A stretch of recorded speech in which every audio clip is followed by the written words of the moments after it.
and it'll spank you, and it'll spank you, and it'll. Hi guys, it's Christina. This is Vox and Guest. It's real bright in here today.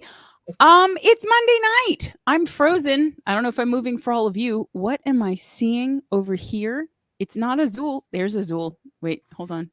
My patented inability to coordinate where anything is. I'm totally frozen right now on my screen, so I don't know if I actually got him. Wait, here he is. Here's Azul. Look at that, the power in my hands. Welcome, guys. Welcome to Vox and Guest. It is Monday night, which means we're here playing more music for you live. And we have such a pretty panel today. They're so pretty. I think we should show the world. Let's do it. Push the button. Oh, look at the pretty, pretty panel. Look at them.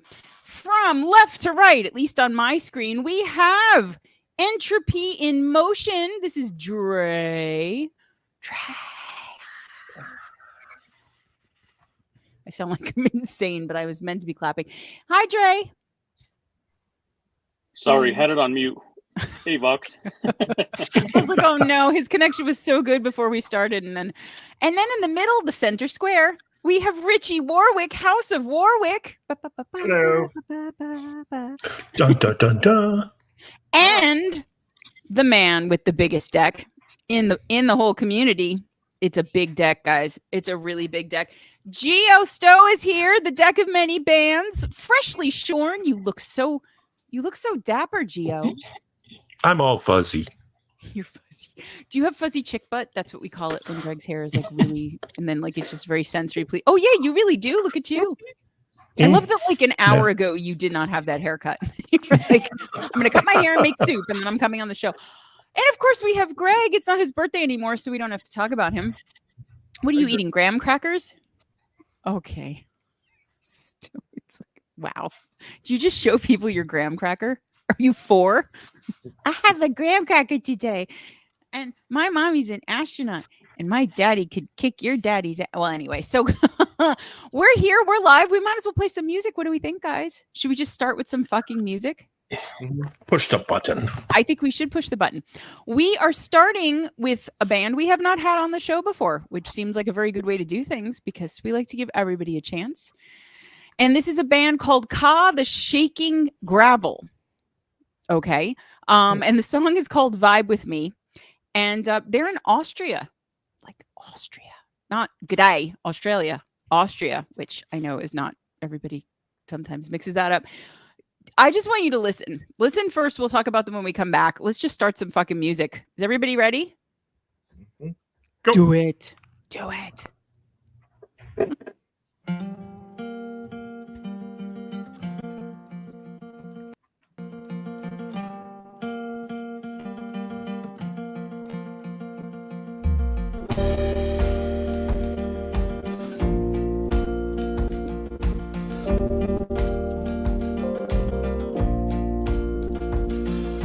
Take your load off, sugar.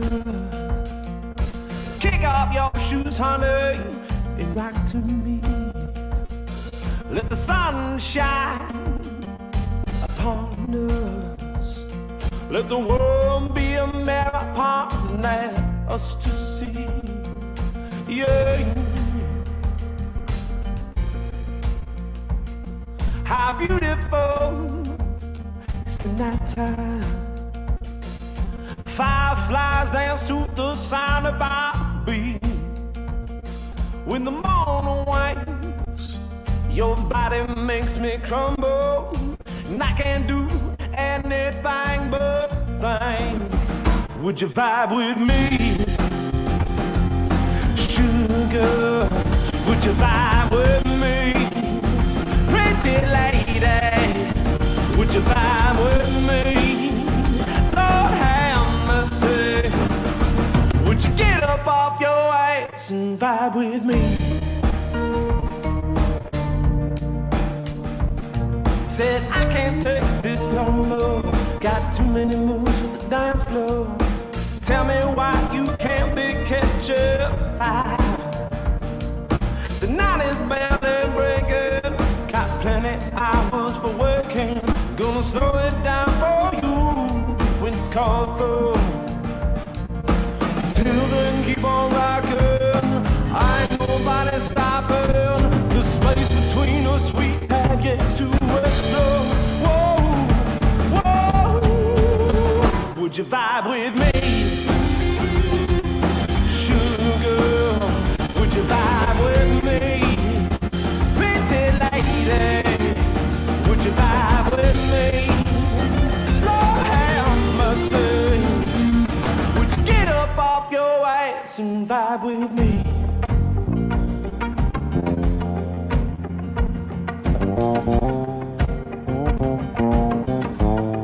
I can't tell you how many times wanted to look you right into your beautiful eyes. Now I feel yours when you walk into the room. When the sun comes up, I can watch my little flower bloom. Gonna rock you in the morning, gonna rock you in the evening, gonna rock you in the summertime, gonna rock you on the cold winter nights, gonna rock you in the morning, gonna rock you in the evening, gonna rock you in the summertime, gonna rock you on the cold winter nights.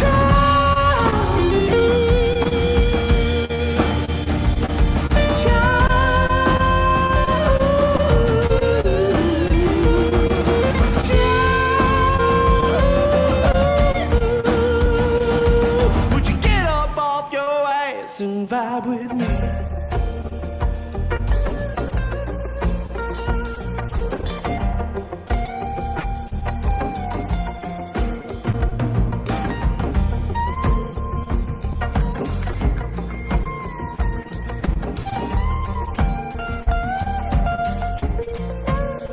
Would you vibe with me? Sugar, would you vibe with me? Pretty lady, would you vibe with me? Lord have mercy.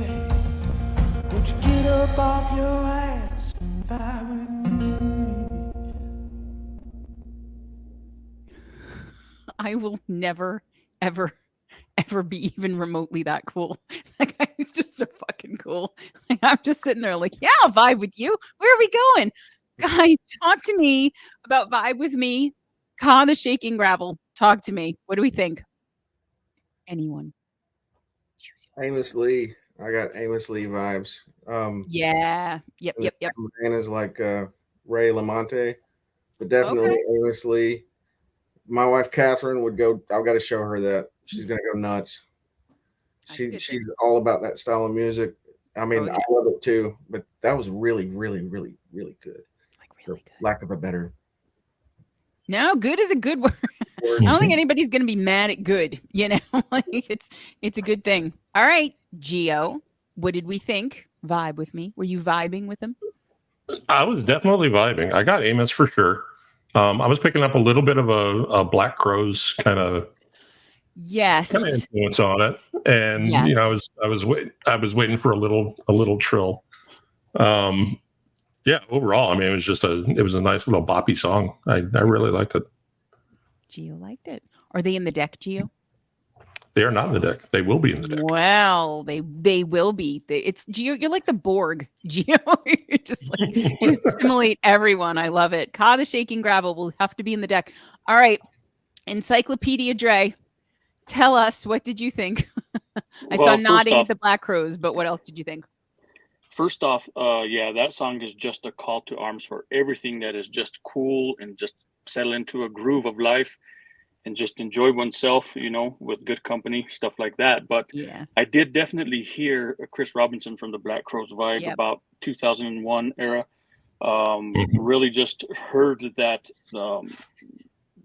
the passion in his vocals, but they were not overdone. Just tastefully, just right with the current of the music. Yep. No, I totally agree. I mean, I got some. Is that Tal Bachman? She's so high, high above me. Do you guys know that song? I think that's. I don't know. I don't remember my entire master's No. degree, but I think that was a guy named Tal Bachman or something like it. But when he would go into that upper register, I was getting all those vibes too. But man, I mean, So this band has been around for 2 years. That's it. And they're totally international. We got like Zimbabwe and the US and Montenegro and like Floresdorf. Like they're all over the place. And I just love the fact that nobody sounds like them. Oh, hey, Primary Face Principal said that Tal Bachman's from your town. Wait, and did just say that too? Mm-hmm. Oh, no, she just remembers him. Thank you for remembering him. Somebody else remembers. His mom probably remembers him too, but it's the three of us now just. But I mean, that song just, so funky, just so cool, so laid back. And you guys all said things that I was thinking, there was a lot of passion in it. It was authentic, but the vocals were not like trying too hard. And I just love the whole vibe of the thing. Vibe with me. It's very aptly named. These guys are kind of killing it on Spotify right now. They have like 3,000 something listeners. So obviously we've not found them first, but who cares? Because if the community didn't know them yet, now you do. So Ka, the Shaking Gravel with Vibe with Me. That's a good start to the show. Let's see what the always hilarious chat has to say. And let's say so hi to some people too, because I know lots of people are here, but I don't know exactly who they are yet. Candy. Hello, Miss Hyde. Oh my God. Candy and I just had the most fun conversation yesterday. We had such a fun talk yesterday. Says, nice chill vibe, that track. I concur. Thank you, Candy. Dame says, extra vibey, Crimson Asphalt. Fuck you. I agree. Afira, hey, Christy says, amazing song. Good vibes for sure. Ryan, East 18, Tar and Feathered. Great song. I could vibe to that all day long. People are definitely using the vibe word here. Generally, you can't use the vibe at this time of night. You get shut down on cable. You have to wait. Freaky Things, Joe, you're feeling well. Hello. That was all the good vibes. There it is again. What a way to start the show. Lots of vibage going on. Everybody liked it. I'm going, Dre, you are super green right now, my friend. I'm digging it. Did you get bitten by a spider right before the show started, or is that like fully on purpose? There it is. Ka the Shaking Gravel. There's their Facebook page. You can find them on Spotify, find all the socials. Yeah, go love them up.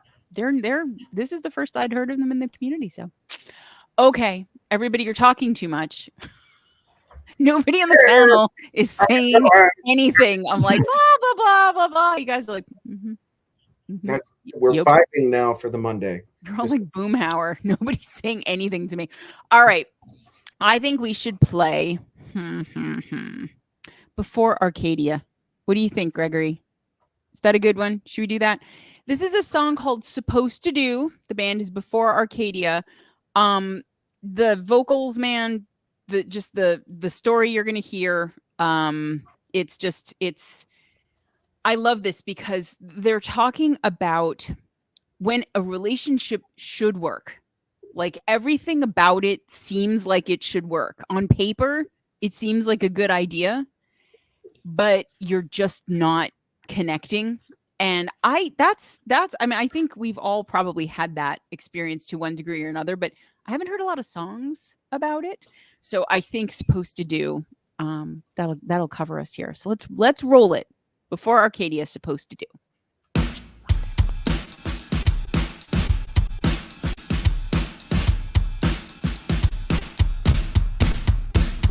Sun goes down on a Wednesday night.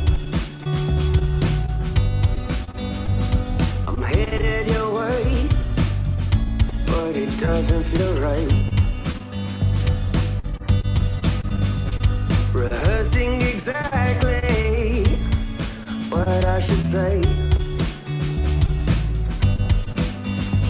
I practiced my words to relieve the anxiety. But what am I supposed to do when you come up to me and tell me I'm the only one for you? What am I supposed to do if I don't even know if I love you?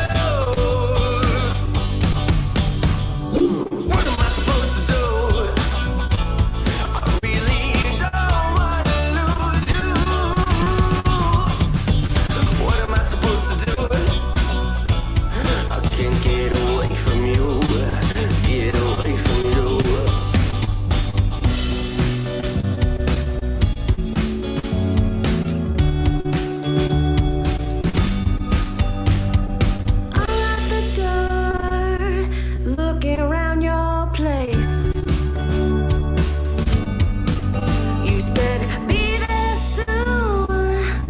Please ignore the space. Customs kiss, staring at me from the wall. Such a lovely embrace. I just don't get it at all. Don't get it at all. 'Cause what am I supposed to do when I know I could never really put all of my trust in you? What am I supposed to do when I know I never had anyone like you? What am I supposed to do? I really don't wanna lose you. What am I supposed to do? I can't get away from you. Away from you.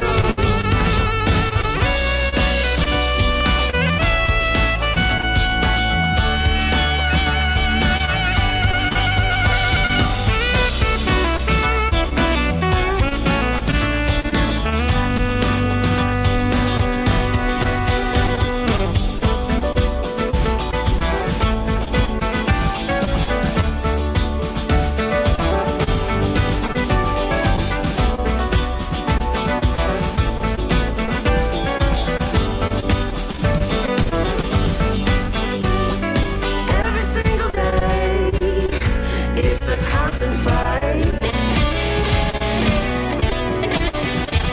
to try and warm the cold. I always feel inside. The remedy seems to be found only in the wild. But I forget all of that for a second when I see you smile. See you smile. What am I supposed to do? I really don't wanna lose you. What am I supposed to do? I can't get away from you. I can't get away from you. What am I supposed to do? I said, what am I supposed to do? What am I supposed to do? I can't get away from you. Get away from you.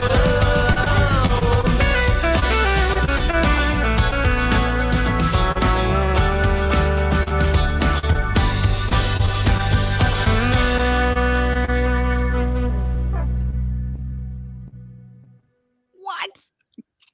What the fuck? Holy shit.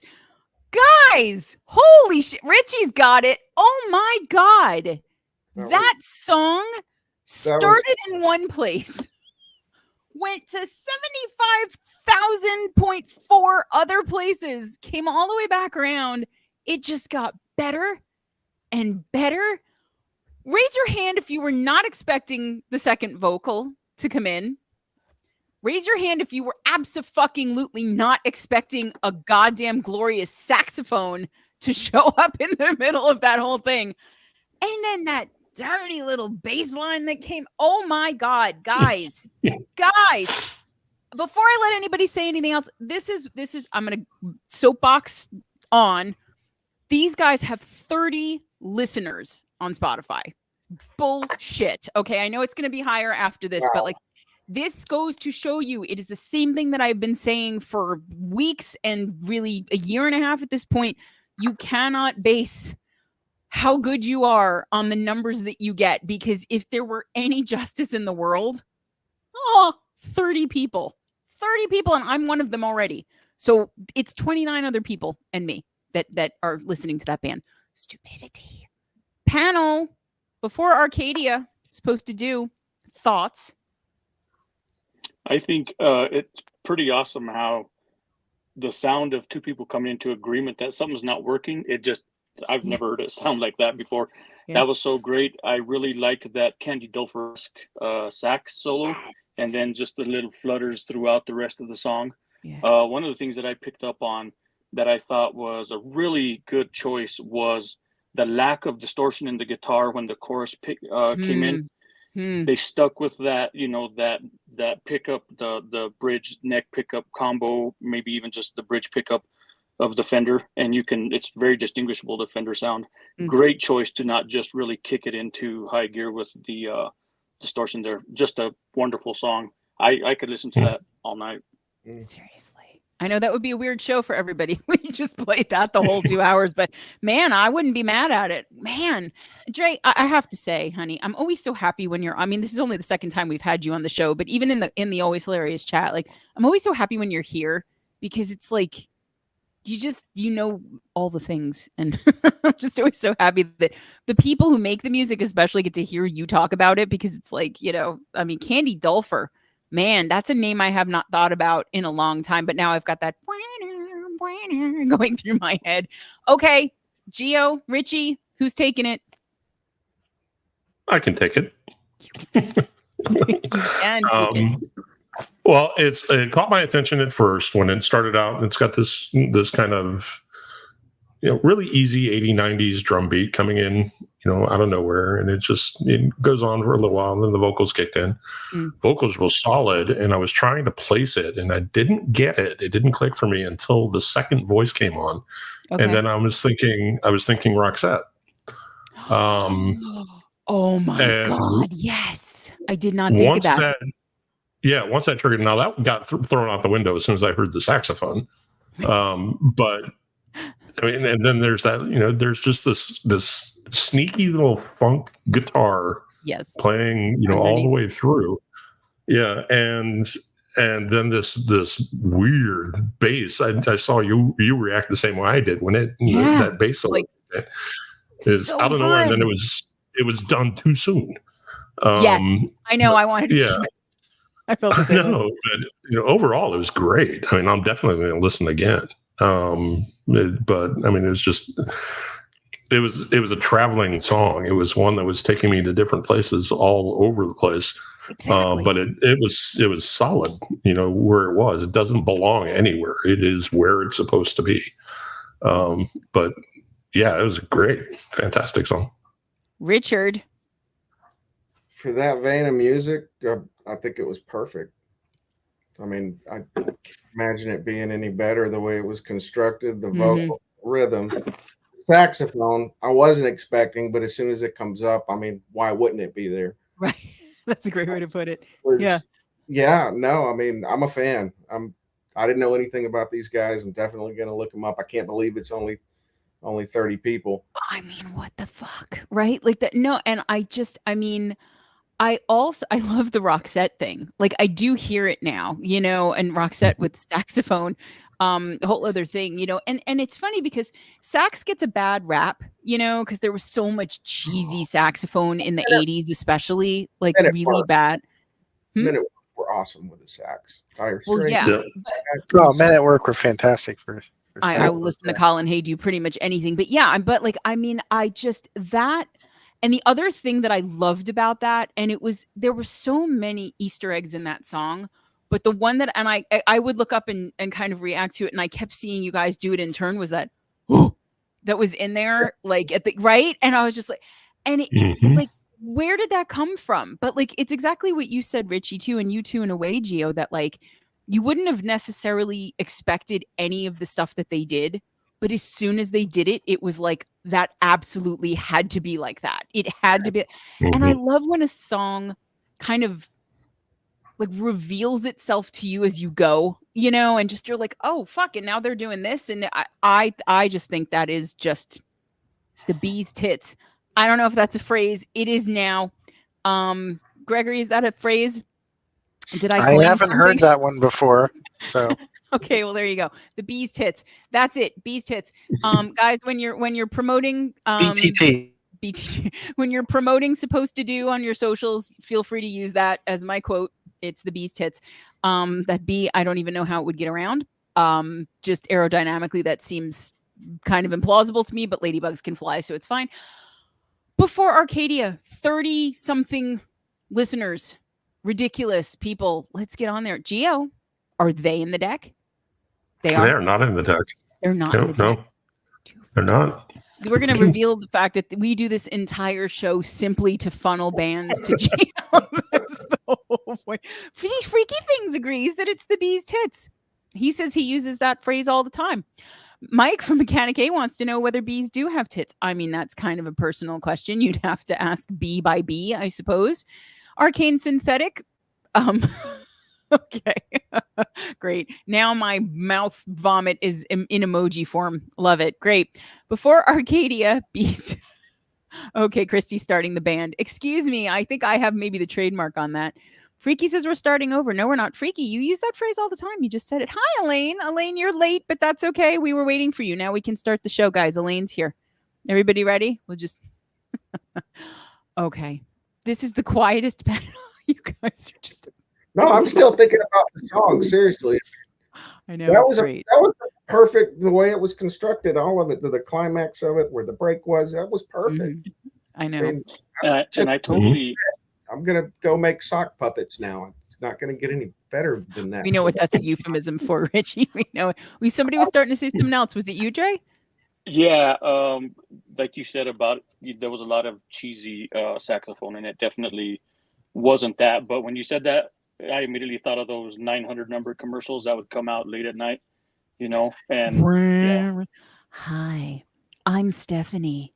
I like walks in the park and eating hot dogs directly out of the can. Don't do that to that song. I'm Janice. No. Look, No, it's the bee's tits. to it. It's the bee's tits. The next person on the 900 line was going to just be like, bzz, bzz, bzz, bzz, bzz. You didn't know, Richie. See, Steven Burl's band says it was the bee's tits, Richie. Okay. And if Steven says it, then that's I love that Steven has It to give was me the bee's cred. tits. Bee's tits. That's it.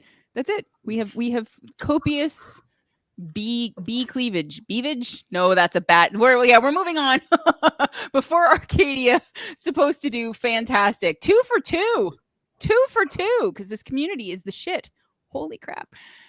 Dinky is up next. We're gonna play some Dinky. There's nothing I can say now that doesn't sound wrong. But I'm gonna go ahead and say it anyway. This is a song called Almost Like Ghosts, which is a great title right there.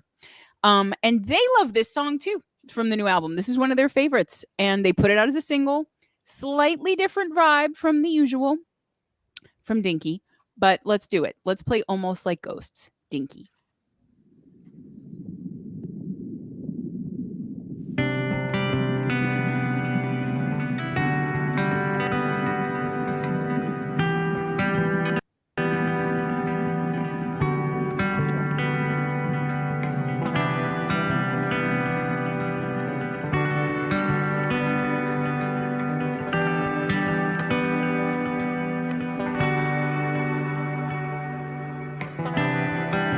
I'm not the best of men, but I'm not the worst.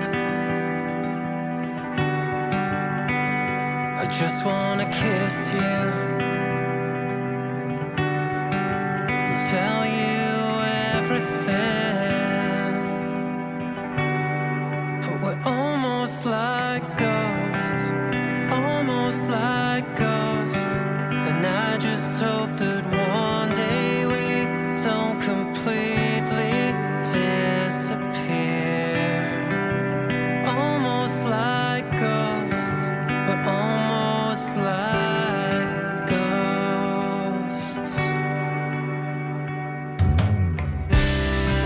Your black hair on this autumn day,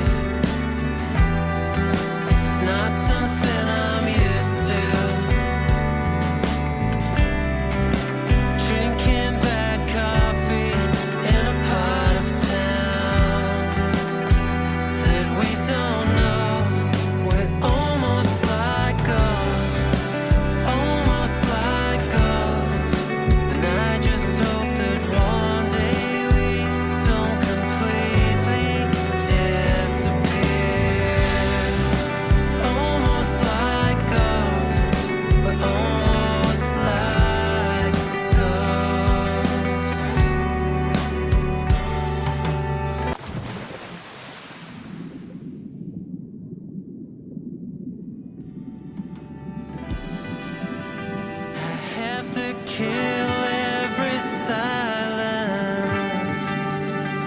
It's ultra violence in my head. And at night I hear all the sirens again. But almost like ghosts, almost like ghosts. And I just hope that one day we don't completely disappear.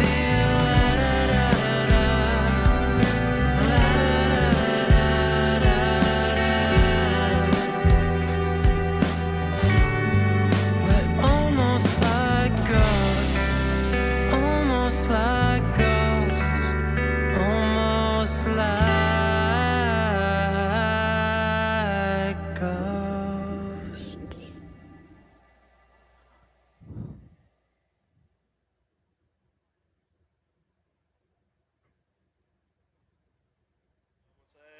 Second. Yeah, rolling.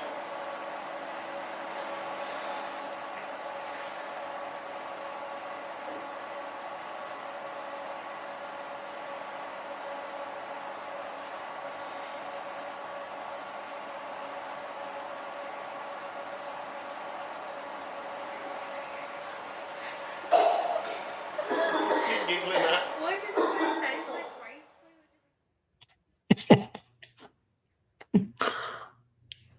I can't. You guys talk. I'm like a mess right now. Wow. Somebody else talk. Holy shit. I love music. It's just honest. Yeah, that's all I can. I mean, that's just honest from the heart. I mean, with what you guys have played so far tonight, I don't understand why major labels aren't looking more into this community. I mean, wow. Gio. Incredible. Somebody talk. It- Sorry. I made it a point not to listen too hard to the words, just because the title itself would have set me off. And so I paid extra attention to the music. I paid extra attention to the video. And as I'm catching the end of the story, I'm so glad I did. Mm-hmm. That's a powerful story, and like Richie said, it was honest, and you could feel it. I can visualize him writing this song and going through what he had to have been going through to put those words down, and make it sound the way he did. But I didn't want to listen to it because I knew what would happen to me. And You're looking at it. Yeah. yeah, so it's, and I was picking up a really strong Train influence with his ballads. The singer's name escapes me, but Pat Monahan? Yes, and the video itself, I loved that moment where he splashes into the water, going backwards. It's this Duran I come literally undone moment. gasped. Like I gasped when he did that. Yeah, and there was that connection to the story, that I caught. That's a powerful song. That is not a song that you want to listen to in a bad mood. It was, it's you want to be in a group where you can instantly talk about this and work your way out of it, because that song will send you into a ball of just thinking about your life choices and. But definitely worth it. I mean, it was a great composition. Production was immaculate. Just overall, just strong. Andre, what do we think? You want to talk about a song that takes everything that you've stored in the corner of your mind and brings it right to the forefront. And that video was just so apropos because even just the memories of certain things like that feels like breathing underwater sometimes. Mm-hmm. So it was very deep. I'm big on lyrics. That's my favorite thing about anything is lyrics. Yeah. And yeah, just kind of like what Gio was saying. This is just one of those in a way where you're reliving some old choices and maybe being thankful that you're not living in the now of them. But still, again, the corner of the mind comes right dead center sometimes when you listen to a song like this. But it is a great song, and I think you know, these kind of songs stand the test of time, and they're always relevant. Yes. Mhm. I mean, thank you all for talking. I got like, I don't know, maybe 8 seconds into that, and I was just like, like I was like covering them. I mean,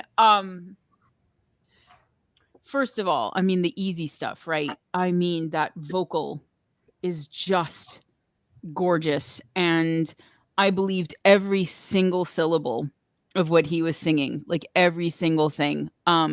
Tremendous timbre, and just such a soulful, beautiful vocal. And I mean, when the drums came in, you know, and you're like, oh fuck, you know, like they're just gonna wreck me. This song is just gonna absolutely fucking wreck me. And just every single bit of it. The video was gorgeous. And as I said, when he fell back and then it just, and then you know, I was, that was like watching a movie and listening to a movie. Like I can't, that was incredible. And when I first heard it and they went into the, you know, the splash, yeah, I had to roll it back because it was just so cool. I wanted Yeah. to hear it again.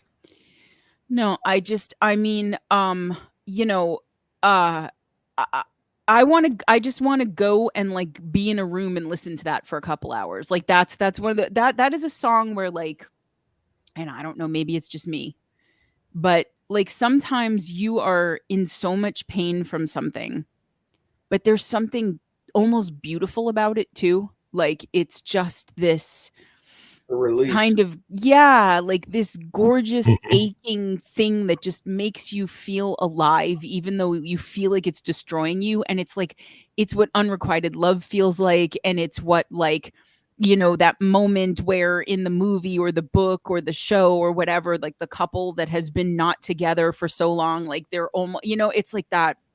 It's John Cusack in The Rain, and it's all of that.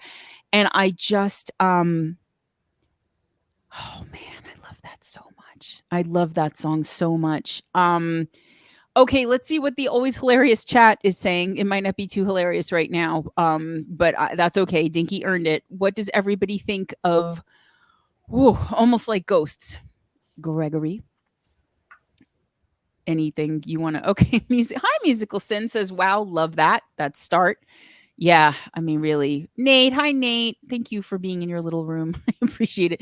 This is pro all the way around, completely. I mean, the production, video, and audio is astounding. Hi, Primary Face Principal again says, man, this is a good video, 100%. Hi, Blind Shadow Vortex. You can wish you could make a music video. I'm sure you can. We'll just get you a kiddie pool and some Fisher Price instruments, and well, you know, it's fine. That's probably what most of us could afford. Hi, Hot Tom. Tom McElman says, pretty great production. That's a rave from Tom. Tom is very chill. Nate says, music to lay flooring to. That's not a euphemism, actually. That is literally what Nate is doing right now. Mike Mechanic A, fantastic production. Well done. I agree. Joe says he's not carrying all that wet equipment out. I don't know. After your whole phone in the pool thing, you might be pretty adept at it. Johan says this isn't filmed with a phone. No, probably not. Probably not, Johan. I think you're right about that. It might have been a little higher tech than that. Hi, Elaine says his voice is mesmerizing. Absolutely. And Ryan says, wow, great song, great video. Great song, great video. And you know what? Speaking of great song, since Ryan just spoke up, I think we should do some Tar and Feathered. Oh, wait, just says, I like the song. It was very chilled and very relatable. The vocals were lovely. I agree. But I need something that's going to like knock me out of that mode. And I know, I know that Tar and Feathered's going to do it. Because this is a song. Usually I try not to listen to what's coming up for the week, but I obviously have heard this one. So this is Trans Am. What's Your Pleasure? Tar and Feathered. You guys know Ryan from East 18. By the way, I don't know if it hit 1,000 streams yet on Spotify, but Solitary was this close a couple days ago. And man, that's such a fucking good song too by East 18. So if you haven't heard that already, I mean, I think we've played it on the show. And if we haven't, I've just played it in my head a bunch of times and literally on my phone. But this is Tar and Feathered, different project, same Ryan. But I think you guys are gonna, this will This song is I don't know if I should say it before or after. Should I tell you what it's about? It's really funny. Or do you want to hear it and then I'll tell you what it's about? What do you guys think?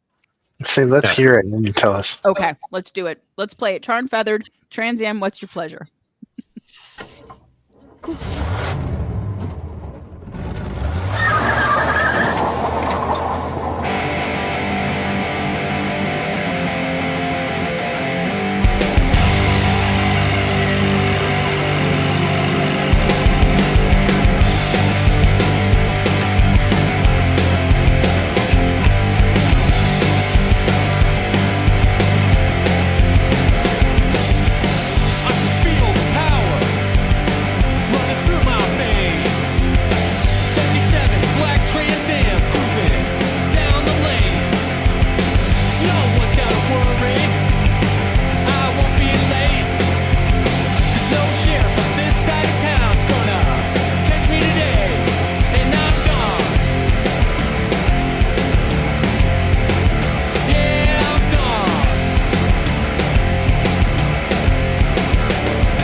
I knew that was going to help. It was like musical sorbet for what we all just lived through with Dinky. But guys, talk to me.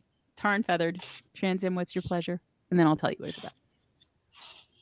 I heard like a stoner punk kind of thing going on there, and immediately I heard like the tail end of every verse part on Paranoid, where Tony Iommi does that da-da-da-da kind of part right there.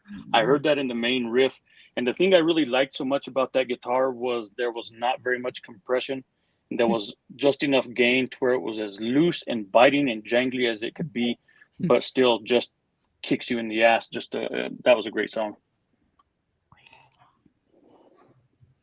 I heard a little bit of Social Distortion, a little bit of Ramones. Yes. The vocals, the cadence had a little bit of Iggy Pop to it. It's just a good, fun punk song. I dug it. I've heard it before. Mm-hmm. Yeah. So I'm still digging it. Yeah. You continue to dig. I dig it. Dig. Geo. No idea what it's about. It was just a classic punk song to me. It just felt good to listen to. Yep. And I'm trying to figure out what it means, and I can't. So I certainly would not have either. This is actually his ode to Smokey and the Bandit. I shit you not. That works. It makes it, yeah. Holy fuck! A surly barber got it. Holy shit! I feel like we should have like a refrigerator or something to give him as a prize. Holy shit, Ryan, you gotta hook up with a surly barber who's like in your brain. Apparently, yes, it is a retelling of Smokey and the Bandit. Oh my god!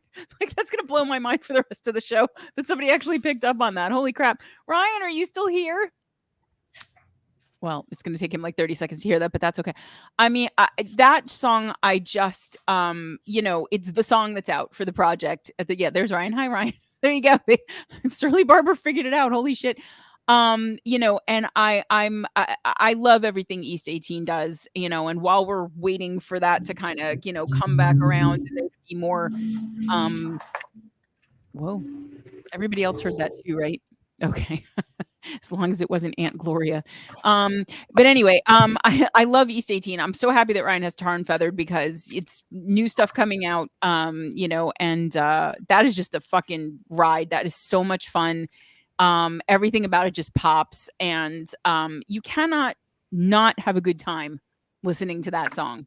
It's like it defies the laws of physics. So again, Tar and Feathered, Trans Am, What's Your Pleasure, and Ode to Smokey and the Bandit. I kind of feel like that should be the parenthetical title, but I guess it's already long enough. So okay, I saw Dashing Skull Club pop. Oh wait, let me see.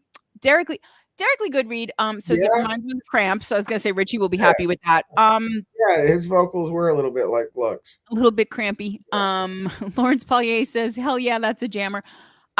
Derek Lee, I want to go back for a second. Derek Lee Goodread, guys.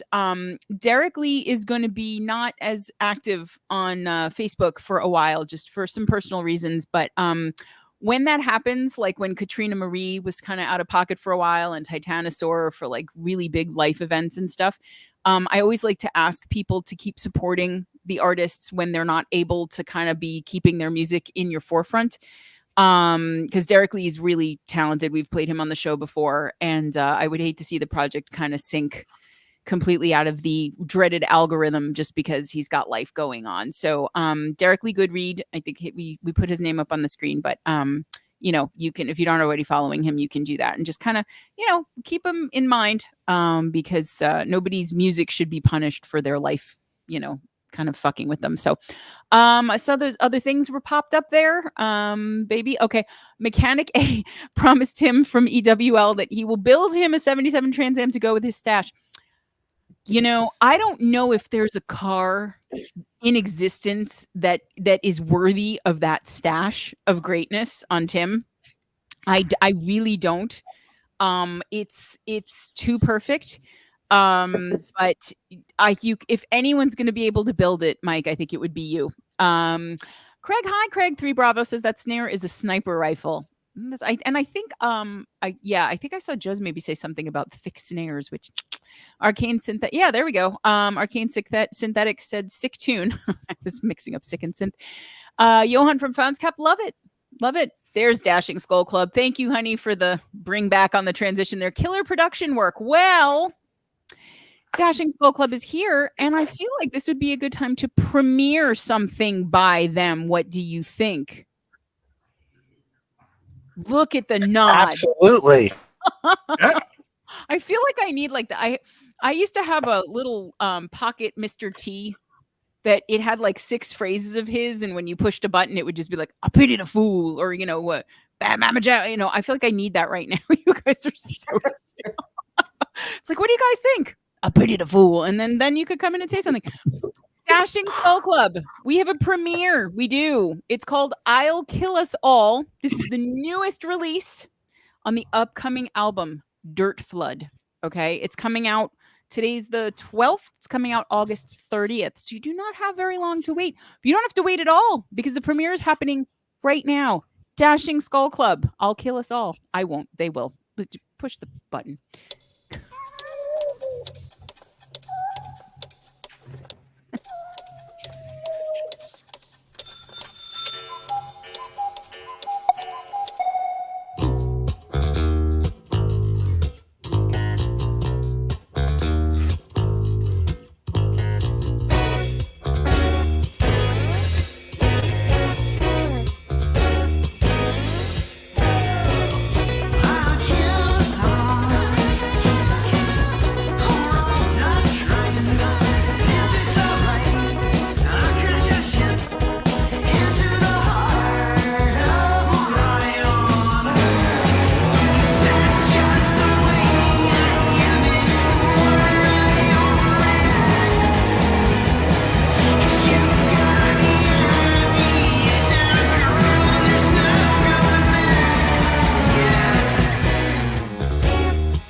Stop it. Stop it. Stop, Dre. Thank you for visual DJ. I love that. That was perfect. Guys, Dashing Skull Club. I'll kill us all. For fans of Flippy Belly, I think we played that a week or two ago. And the hot dog is gonna just keep winning hearts. That is some of my favorite cover art ever. Talk to me, guys, about "I'll Kill Us All" premiere. Mike, well, let's see. Mike says to me when I hear them, I feel it's very new and innovative. Takes a few listens to catch it all. Amazing work. I think that's a really good way to put it. Ryan succinctly says, damn. I think that's pretty much Craig 3 Bravo, who loved the chunky bass at the beginning, as I recall, says he's unprepared for this and needs some psychedelics. I'm sure Freaky will share his mushrooms with you. Shiitake or, portobello. Blind Shadow Vortex says that was great. You missed it. You fucking missed it. You were here and you walked away and you missed your own song. Oh man. Well, and you know what it sounds like. You were there, so I guess not. You just get to hear what we say about it. Okay, fucking awesome, Ryan. You not content to just sit on his damn laurels. He had to say more. Freaky says, "Way to go, DSC, killer work." Panel. Sure. I was listening. As I was listening to you talking about the chat comments, I felt like I'm so used to the panel going first. I'm like, where's the last 10 minutes of my life at? Because it like totally just skipped, and it was apropos for the song, because what I got from it was I don't know if you remember a song called "Give It Up" by Casey and the Sunshine Band. It was like in the early 80s. I know the band. I don't know if I know that one. Really? Okay. Very same feel. Okay. And the guitar, and I heard some B-52s and some Dexys Midnight Runners in there. That is just a great song. Perfect for a hot dog eating contest. I don't know. I think I'd be bopping too hard and I would end up choking on a hot dog. So I'm not sure about the wisdom. Maybe listen, then take a bite, chew, swallow, listen again. Richie, I'm just going across the board here. What did we think? When the bass first came in, I'm thinking of like Red Hot Chili Peppers back during like a Uplift Mofo Party Plan, maybe. Okay. That. And then it went in a total different direction, which was very cool. And the more I'm listening to it, I'm like, are these guys Talking Head fans? Because I could do a little bit of that too, but not like just straight up. But that was a lot of fun.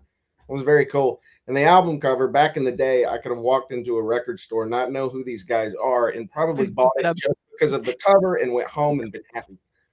Exactly. Right. No false advertising there. Not with the diner hot dog. All right, BDE. What'd you think? I know this is up your alley. Well, there are a couple of things. It's I would have bought it based on the album art because of the same reason that it reminded me of a 90s band, Pop Lead itself. They were famous for stacking these layers of vocals and instruments and guitar and bass and stack and coming out with a discernible song to it. Heavy punk, just they don't really fit into a genre, but they were just crazy with their compositions. I'm sitting here at the beginning and the bass caught my eye, and then I'm sitting here trying to count the layers that I'm hearing, and I gave up at 8, and I know that isn't enough. No, yeah. 8 isn't enough, despite what the show would have you believe. It's not enough. And it's just I was just amazed. And then, backing off, I was listening to it all, and it all comes together. It made sense. But when you start to dive, it's just a rabbit hole of you hear this, and then you hear this, and then you hear this, and then you just can't do that with this song. Yeah. I know you will just end up in Wonderland. Yeah. Yeah, it was great. It was fantastic. I'm definitely going to listen again.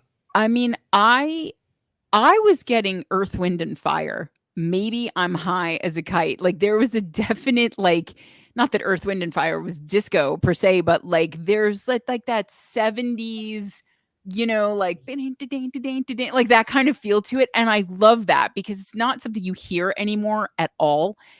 But it was like you start to settle in and then there's a transition you're just not fucking expecting at all. And then it completely takes you there and then transitions you elsewhere. And I love that this is a project that is kind of, I think, Craig said it really well, ADHD dream. Yeah, just like intending to keep your ears on their toes, I guess. Yeah. And I love Yeah. that. And it works. It does, because I mean, and we've had a couple songs like that here where, there was enough going on that in the wrong hands, it could have been disaster, because we've all heard those like third day in the fridge gumbo kind of songs where like they throw a whole bunch of shit in there and like it just does not work at all. It's like sushi and then cayenne pepper and then like part of a mozzarella or something. Like it's like these ingredients don't. This all worked. Like it really just worked. And again, impossible not to have a good time listening. Like it says, love you all. This was so kind. We are Sonic Potpourri. I kind of almost want you to change your name right now to Sonic Potpourri.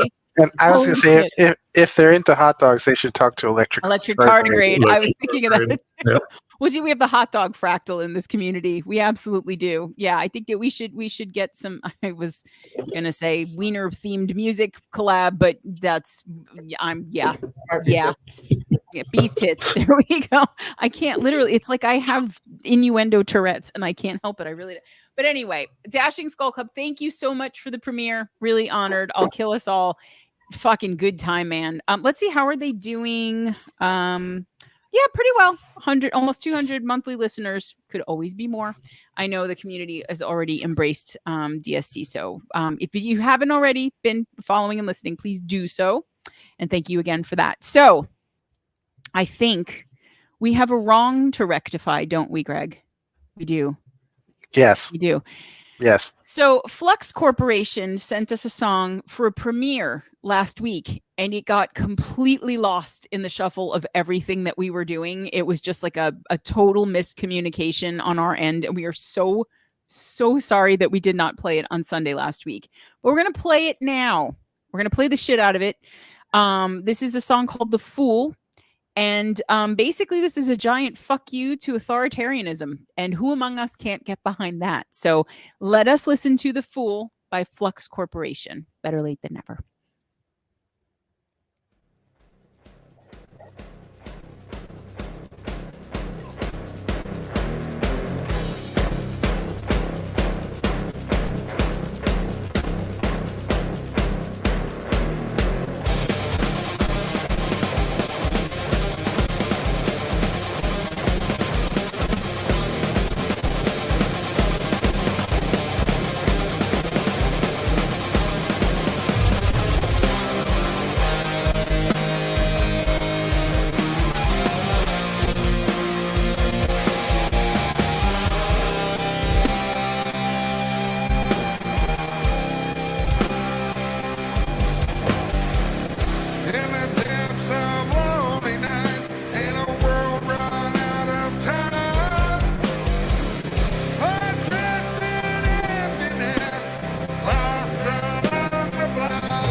I'm going to say 3 things. Okay. 1, 10, 15 listeners a month. Fix that, please. 2, again, we're so sorry that we didn't get to that. I think it came out Friday of last week, and we feel like complete dicks and are so sorry about that. And 3rd, I mean, Rob Zombie, Ozzy Osbourne, like Alice in Chains. I got all this, like all in what the drums were fucking ridiculous.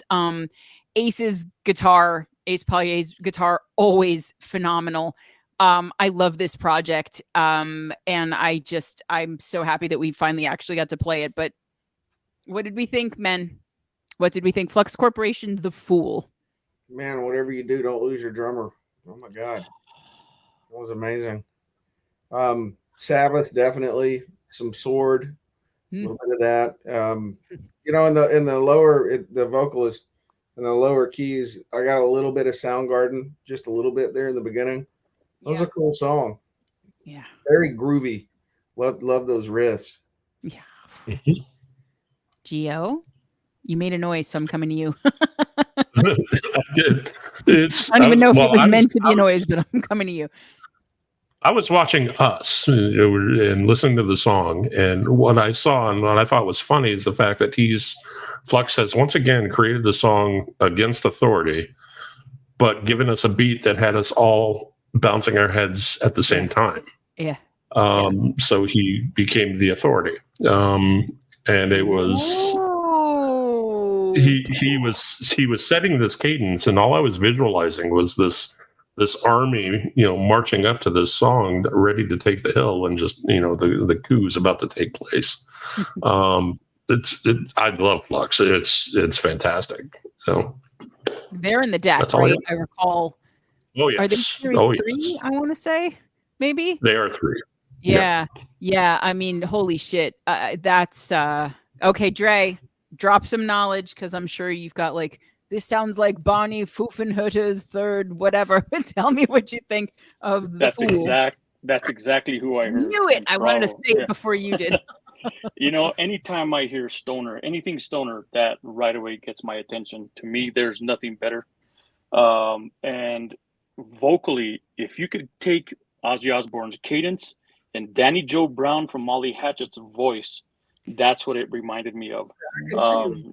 Musically, it was very 1991 Corrosion of Conformity Blind album, meets a little bit of Monster Magnet, meets a little bit of Clutch. That I'm gonna listen to that again. That had a great message to it as well. So yes, it kicks ass and makes you think and take inventory and know what's worth standing up for. Mm-hmm. Look at that. I saw some Clutch mentioned in the comments too. So let's see. We have people saying things that I'm sure will be visible any second now. Primary Phase Principal says also Flux Corporation is just such a cool band name. It really is, though. It reminds me of Welcome to Mindhead. Blind Shadow Vortex, here's a touch of Clutch too. Yes, there you go. More Clutch. There were other things though. Johan Fonskep says, hell yeah, hell yes. Burlow's Band Steven says Iron Man, but heavier than Iron. Lead Man. I don't. Ryan says love that outro solo. Yeah. Pyro Cookies loved it. Everybody loved it. We all loved it. Was there anything else, Greg?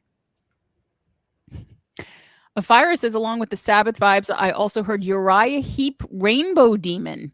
Okay, I love that Dre's like, yes, actually, that is a valid point. And I'm like, okay, I'll have to go listen to that too. Joe says, oh, some Molly Hatchet thrown in. There we go. We got all kinds of shit going on. Flux Corporation, The Fool. Greg, you have something to say since I hear myself talking? Oh, no, it was just echoing? Okay. Well, say something now. Actually, I'm a technical. I have to just test my cheesy music to make sure, because I was doing some stuff in the background here to see if I can make this better. But let's see, can you guys hear this? Yes. This is the new song by Dre, Richie, Gio, Greg, and me called What the Fuck, Greg? I know. I was just making sure that my stuff was working. You didn't tell me you were going to play our love-making music on the air. Ready for the elevator. If Freaky were here, he'd be like, oh, no. So, there you have it. Flux Corporation, The Fool. Excellent, excellent. Man, this show, the playlist for this show is going to be bananas. Bananas. Best thing Gwen Stefani ever did. She should have spelled something like definitely, though. Helped people out a little bit. I think we should play. Okay. Yeah, I'm going to go ahead and do it. Well, no, first, actually, let me do this. Gio, talk to me about the state of the deck. I know we've been chatting and you have things in the works, but I don't know what of that is public knowledge and what is not. So tell the people what is going on with the deck of many bands. Everything is public knowledge. There's no secrets with my big deck. Series 4 is complete. It is now live. We're up to 368 live bands, international, which I absolutely adore. I go back. I am now in a rerun through Series 2 of listening to every one of them. Yeah. And it's just blows me away at how much this has exploded. Oh, there you go. Dre's got his card. Did you see it, Gio? I saw it. Made it, yep. Series 4 just completed. I am kicking off Series 5 and 6 now at the same time. Series 5 is going to be a remix. So for any bands out there that have gone through any changes, lineups, locations, genre switches, wanted to try the tuba, anything with a new sound, we can freshen up your card and get that relinked and get it re-released. So I just want to make sure everybody hears that, okay? If you had, Quorum, I'm looking at you. Vox and Stick, same thing. We've had some cash changes. Anybody that's in the deck already, but anything has changed with your band or your project, Gio's going to give you a big Uno reverse card do-over. You get to do a new card in a different deck. How cool is that? We'll get you freshened up. There and you then go. Series 6 is the regular release, another Race to 92. Ara Davis, fantastic artist, is card number 1. Mm-hmm. And it's hitting the new border, and everything is definitely going to be an eye-catching set. I'm excited. I know, and I'm a fan of the art for the deck too. So yes, guys. So really, just to make sure for anybody who's watching new tonight that does not already know what the hell we're talking about, Gio Stowe, the deck of many bands, which Greg may or may not have the URL for handy. He usually does. He always does, but I'll vamp a little bit until he has it, if nothing else.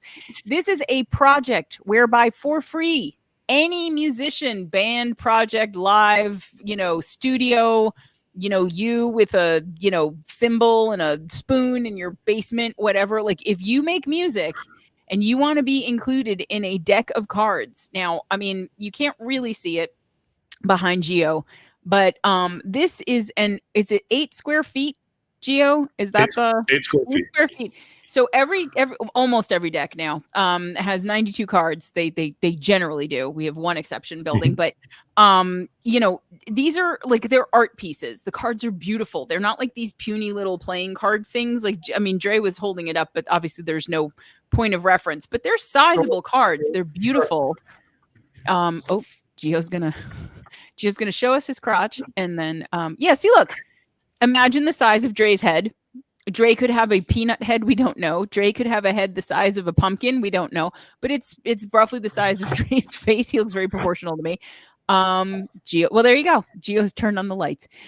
They're beautiful. And literally there's no catch. I know that people are always looking for the catch out there. And sometimes there is one, but not with this one. If you send Gio your information, your band, your project, your name, whatever, every card has a code that will take the person who is holding that card to whatever social media of yours you want. Spotify, YouTube, Apple Music, doesn't matter. You put your location in, it's very easy. And literally you will send Gio your information. And as you've hit send, Gio will have already created the card and send it back to you. It's pretty much that fast. And it's painless. And there's no catch. And it's just free promo. How badass would it be to have this giant deck of cards that you bring to like a gig? You just have it sitting out there and people can just scan your shit and go straight to it. It's fantastic. thedeckofmanybands.com. Reach out to Gio. He's always on the deck phone. He even does it during the show a lot of the time. So this is one of my favorite projects in the community, and in Gio's hands, it is so much more than it even could have been, because this is somebody who adores the community and just literally does all this time and money out of his own pocket and, off his own clock just to help out. So if you're not already in Gio's deck, get in the deck. Do it. What are you waiting for? And he's a nice guy too. I concur with Arcane Synthetic. Okay, more music. I think here's what I was going to say. Sometimes people send us these really long songs and they're great, but we always have sort of a difficult decision to make, because if you have a song that's really long, there are maybe 2 songs that you can't play for every song that's shorter. And so we never discriminate based on that, but it does give us a little bit of pause. But we just had a band send us a song. It's probably the longest song, right, Greg, that we've ever been sent. Absolutely. I mean, and I know this is going to sound crazy, but well over 20 minutes, but it is worth it. Okay. Hang in there, guys. We don't, cause since it's going to take up so much time, I think we'll play it and then, and then we'll come back and we'll talk about it. Okay. So here we go. I agree. Yeah. All right, here we go. Get ready, guys.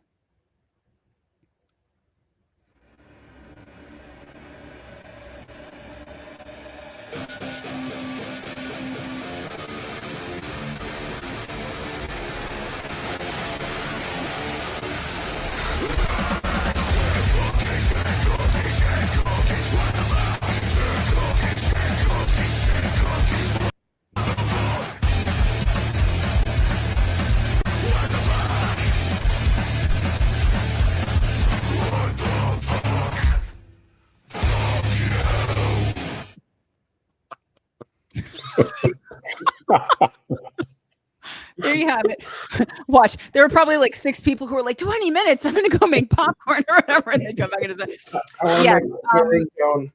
What? I want to make that my ringtone. Seriously. It's about the right length for it too. That was Crimson Asphalt for anybody who didn't figure that out. And the song was called Shit Cookies. That is if you watch the show, Dame and Jesse, and sometimes in the chat at least D-Mob show up frequently, and this is their newest single, and I'm gonna go ahead and call it a magnum opus. I think it's despite the length, you never get bored. It had me the whole time.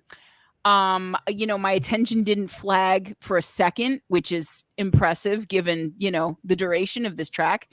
And the lyrical complexity could have really been distancing, and it wasn't, which I thought was, masterful. And I just fucking love this band so much.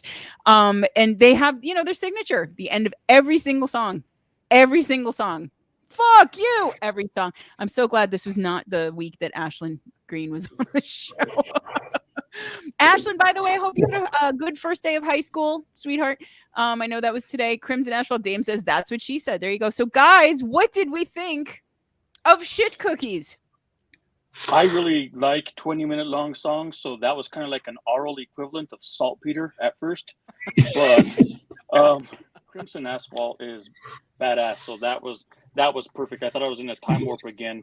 That 20 minutes went by so fast, but perfect song. Loved it. Blink and you miss it. The shortest 20 minutes, like Freaky said, maybe 20 seconds, but yeah.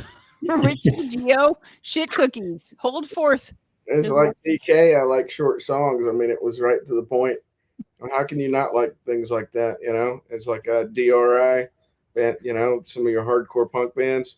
I mean, it was awesome, and you can listen to it over and over again for 20 minutes. It's true. You can follow people around at the office with and harass the shit out of them. Great. Shit cookies. What the fuck? I mean, I think that was so perfect. You could put it in a greeting card, those little electronic greeting cards. Just open it up. I don't know what occasion that would be for. But yeah, probably. Like they don't have divorce cards, right? Like, you know, we should make that like a whole Hallmark thing, you know. There you go. BDE, shit cookies, Crimson Asphalt. Getting that idea like now. Yeah. Crimson is a heavy band. They you can't hide it, you can't disguise it, you don't want to. But in listening to the music and knowing the band, these guys have a sense of humor that you really don't expect. And you were talking about a 20-minute song. It's like, okay, that's I can you know, I love like that the them. So panel sure. didn't even blink. I didn't even get a micro expression of like, what? Elaine was ready to grab dinner. See, Elaine, you would have missed it. The hype behind shit cookies, you know, and weeks and weeks and weeks of talking about this, it was worth the wait, and it begs you to want for more. There you go. More shit and cookies. Yeah, it's absolutely. I want more shit cookies. My Shadow Vortex says the way it started, I was like, no way, this is going to be 20 minutes. Can you imagine? Now they've got to do the extended version of that song that's just 20 minutes long. They're going to make a set of shit cookies. Absolutely. So Elaine is asking a very important question. Blaine Shadow Vortex says, go back, says Napalm Death meets DRI, meets shit cookies. Yes, Elaine, you did see cookies flashed on the screen.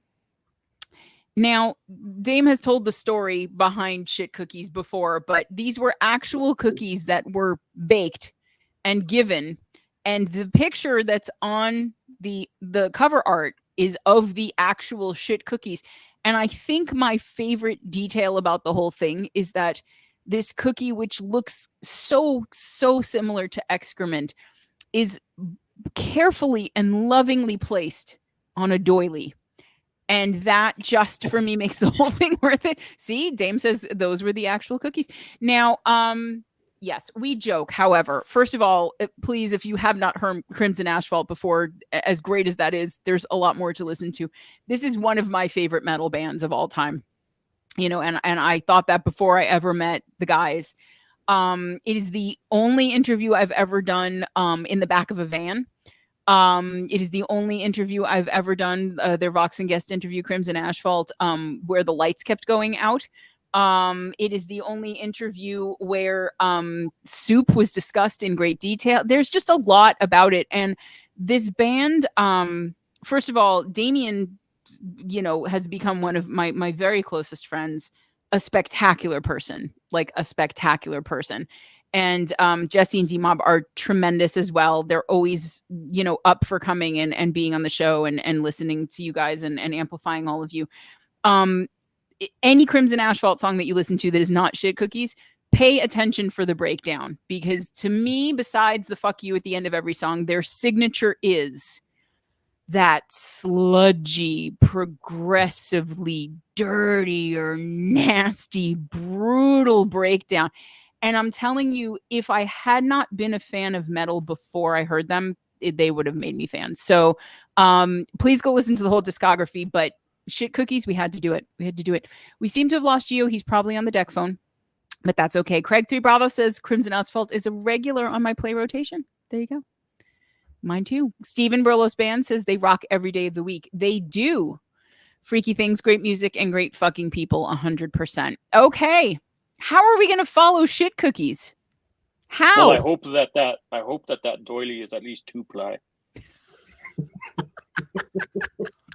Oh God, you made me snort.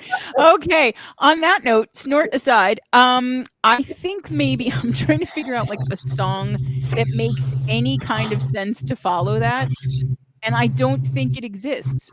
What am I hearing? It sounds like somebody's phone is vibrating on their desk. It's coming from Gio. Stand by. You're vibrating, Gio. You're vibrating. Okay, so let me. I don't know what. I saw Primary Phase Principle. I think we should play Primary Phase Principle because this is a song where if you average it out with shit cookies, will be about the length of an average song. So we're going to play the Primary Phase Principle. This is a song called Purpose of the Machine. I'm still hearing that hum. This is the centerpiece of the album. The concept album, Echoes of the Mechatronic Age. And this is basically it's a fictionalized civilization that's become kind of dependent on this giant globally spanning machine, and they don't really know what its point is, what its goal is, what it's doing. And if that doesn't freak you the fuck out, I don't know what will. I love this project, and I think we should just play it. So let's do the primary phase principle, purpose of the machine, which we don't know yet.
I just wanted to make sure it was done.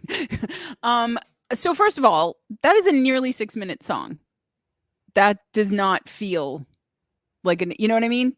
Like it's like not enough people are listening to Eric. It's like the last, I mean, I hope it's changed, but the last I looked like a week or so ago, I think it was like 25, 30 people.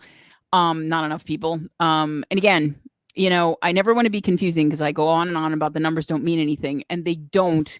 But if people are not aware of the project and they're not listening, you know, one of our favorite things about doing this show is that people will say like, oh, I never heard of this band or whatever. And I'm sure Tim, you know, EWL gets the same thing. I'm sure, you know, on the air tonight, like they all, you know, R2R broadcasting get the same thing of like, hey, I never heard this, you know, Candy, whatever, until your show. But you know, it also, it's, we want people to hear it. So let's please support the project. But I mean, that I'm going to let you talk, Greg, because I know you've got to have something to say. This is right up your alley. I absolutely love it. That was like one of my favorites. It was just so cool, like the way that like it starts with that beat and it starts with that, you know, with the sequence, but the sequence just changes like slowly over time, and then you add more things, and it builds and builds and builds. And I was like itching for it to get to like where it explodes. Yeah. Explodes, but they kept stretching it. I'm like, oh, come on. And then it does. And I was like, it was just so cool. I just loved it. I knew you would. Yeah. All right. Who else wants to talk? Primary phase principle. Who wants to say something about electronica or industrial? You know, this is definitely some industrial vibes. There's patience. And you know what I mean? Because in order for it to pull off that experience, you've got to have patience. And that's something that I don't have. I wish that I did. You know, I just don't have the patience to do it. That was incredibly cool. When the beat came in, it was like this classic Trent Reznor kind of thing going on. That's cool. The synth in the back definitely had that industrial factory kind of groan sort of wave in and out. That was very cool. And the very end of it with the little analog keyboard that they threw in, that was a cool song. I dug it. Cool. Gio. Okay, first off, how's the buzz? Much better. Thank you. Okay. Tell me what the I'm not sure what it was. The entire it's the entire song made me think back to the 90s, and it was a song that I was addicted to. It was an earworm, Not Safe for Work, but Little Louis, French Kiss. And it just had this repetitive, it's worth listening to, but it's hilarious because you end up wondering if you got caught listening to it. But it's just this kind of pacing in the music, and it kept me entertained. I liked it a lot. Very cool. Yeah, so patience, pacing, we're getting a theme. Dre? Yeah. I really do like songs that kind of hang around the theme like that don't go a lot of places, because it's very cleansing for the cerebral for me. But at the same time, it takes me through all these storylines in my head. And the only thing I could keep hearing is like, the Borg is calling and your integration is ready, you know? And I could just hear a lot of, as it is, it's perfect. I wouldn't change it, but I couldn't help but hear either Burlow saying some kind of spoken word stuff, or Arcane Synthetic with his Bowie meets Peter Steele type voice and make it a little more eerie. But as it stands, this kind of build, like Richie said, it takes a lot of patience and mental acuity. Just loved it. I mean, and the three of you, it's four of you, it's so well said, because, you know, it's like, you know, being married to a drummer, I've become aware that one of the hardest things to do is just to keep a steady beat through a song, you know, just something that is a steady beat that's simple, where you're not all over the place, you're keeping time.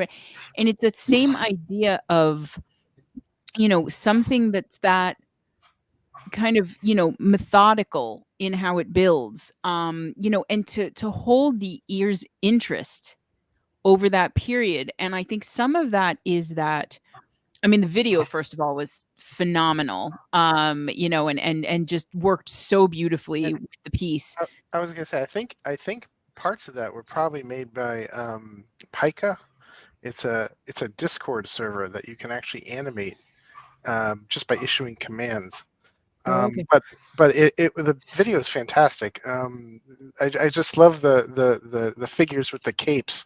Yeah. And the machine. You're like, what is this machine? It And what are these sinister people doing with it? reminded You know? me a little bit of one of Foreboding's videos too. But yeah, I mean, but I think it's the storytelling in the music, which again, like I'm always impressed by instrumental musicians. It is Pika. Yeah. There you go. You're very proud of yourself, right? Can I talk now, or do you want to talk more about Pika? Oh no, you can talk. Okay. That's fine. Pika. But you can't do this to someone with ADHD. I wasn't listening to myself and I forgot. Oh, yeah. So no, it's gone. We were talking about building and but yeah, the storytelling, that's what I was saying about, musicians that don't have lyrics and vocals, to be able to tell a story like that, and where that something else is coming, but you're not just sitting there waiting for it to get there. You're enjoying what you're listening to.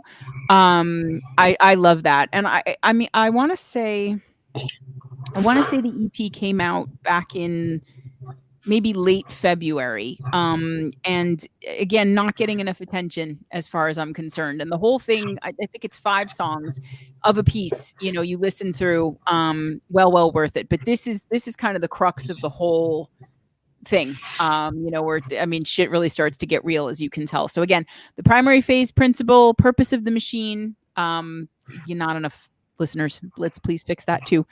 So Richie, what do we have going on with House of Warwick? Anything you want to share briefly before we get to our next song, since you're on the panel here? I'm still slowly working on an EP.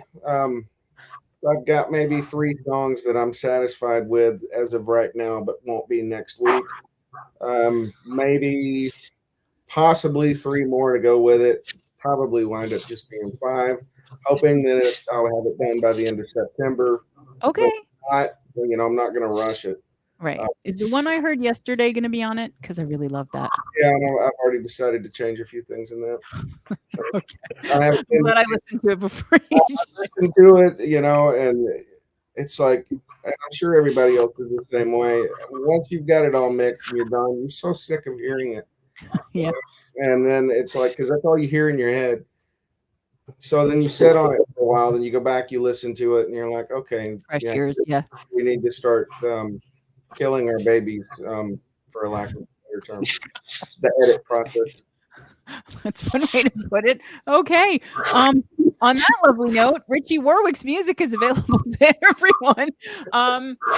Maybe you and Dashing Skull Club could get like a whole murder theme thing going with like just throwing hot dogs at babies or whatever. I don't know. But, murder hot dogs. Murder hot dogs. That is something I would either watch or listen to. Absolutely 100%. Okay. Where were we on time?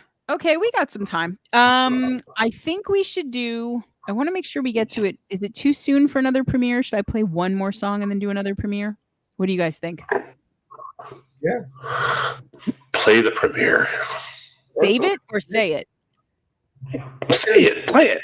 Play it. Okay, fine. We'll do that. Someone, I think it was Dre, just mentioned Arcane Synthetic. And we have an Arcane Synthetic premiere. How fortuitous is that? This is a song that Benjamin sent us called Inheritance and Cult. So I believe it comes out on Friday on Bandcamp. And then I want to say the following Friday. So this Friday is the 16th. I think 16th it's on Bandcamp. And then on the 23rd, it's everywhere else. And this is a song called, if I didn't already say it, Inheritance and Cult.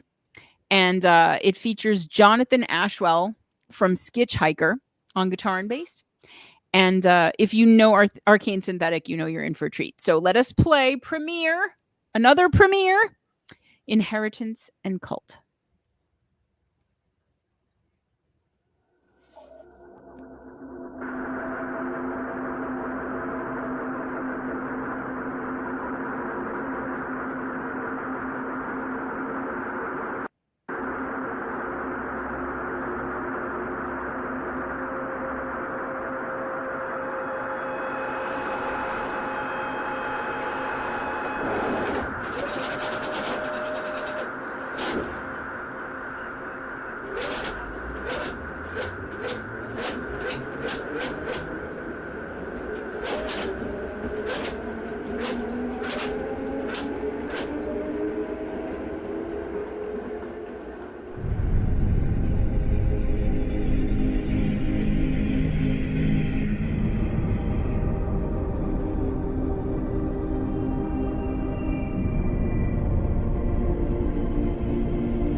of that man,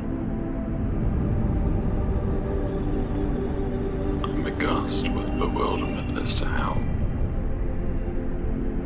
they could do such a thing. All in the name of some higher purpose, you know. A sort of submission to something greater than them. Have a sense of purpose, I suppose.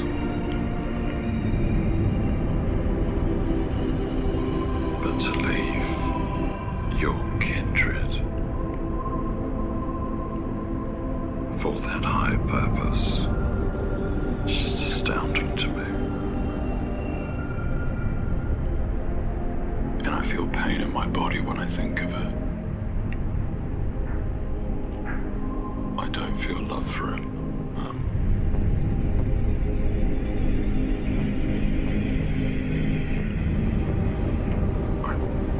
left speechless when I think of what I do feel for it.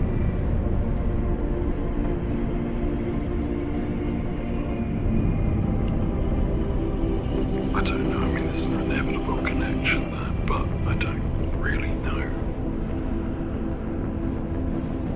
what to do with the feelings I have when I think of that man. Maybe that's something I should think about. Because it really hurts right now while I'm thinking about it.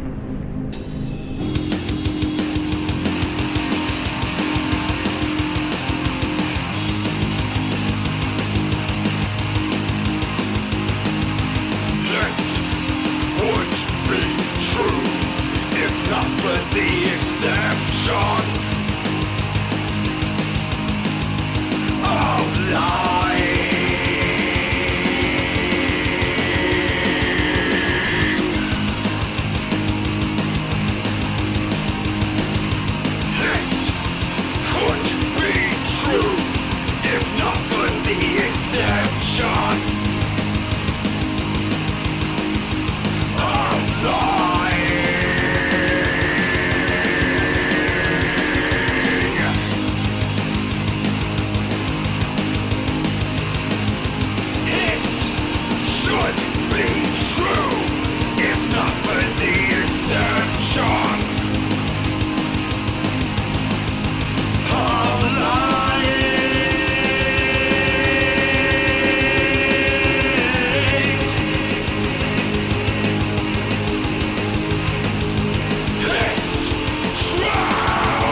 There's a reason denial has played a part in my life.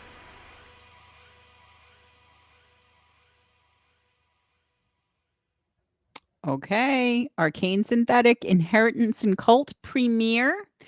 For anyone who doesn't know, while everyone gathers themselves, because there's a lot to process and talk about there, this is basically the whole project is conceptual in the sense that the narrative is of just this person who's traveling through time and kind of reporting back on the human condition, the human experience, which is just such a cool conceit, you know, for a project, for albums, for whatever. So when you put it in that context, especially it's ooh. So what do we think, guys? What did we think of Inheritance and Cult? I'm not going to compare it to anything, man. That stands on its own. That was just beautiful. Mm. That was, yeah. I mean, wow. I want to hear it again. Can we play it again? I will. Well, I don't know. You're gonna have to wait till Friday. Well, I mean, once this is out, you can watch it back, I guess, in a couple hours. You could just keep going to the 2-hour mark or whatever it is. But yeah, I hear you. There is nothing to compare it to. You know, when it kicks in or whatnot, I haven't heard any really good cyberpunk in a long time. That was cool as shit. I really liked that. There you go. It's funny. The less Richie says, the more he likes something. It took me a while to figure that out, but I like that. All right. So, I know Dre, Gio? that's words. No, it's Yeah, I know you loved I it. heard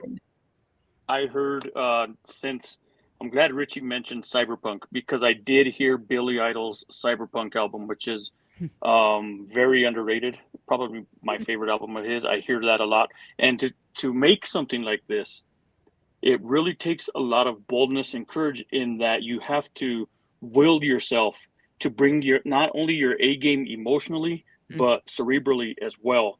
So this is a great testament to just not just wearing your heart on your sleeve, but also your brain. And Arcane Synthetic. I mean, Arcane is one of my favorite words in the dictionary, and he's also one of my favorite people I've ever met, and one of my favorite artists. So, kudos to you, man. Very proud of you.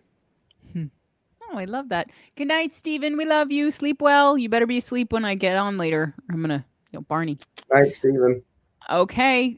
Frank from Vox and Six. Hi, Frank. Our rhythm guitarist and vocal says it's got cojones. I agree. Gio, do you think it has cojones, or was there no testicular element there? It has cojones. This was interesting. It had a really loud, right?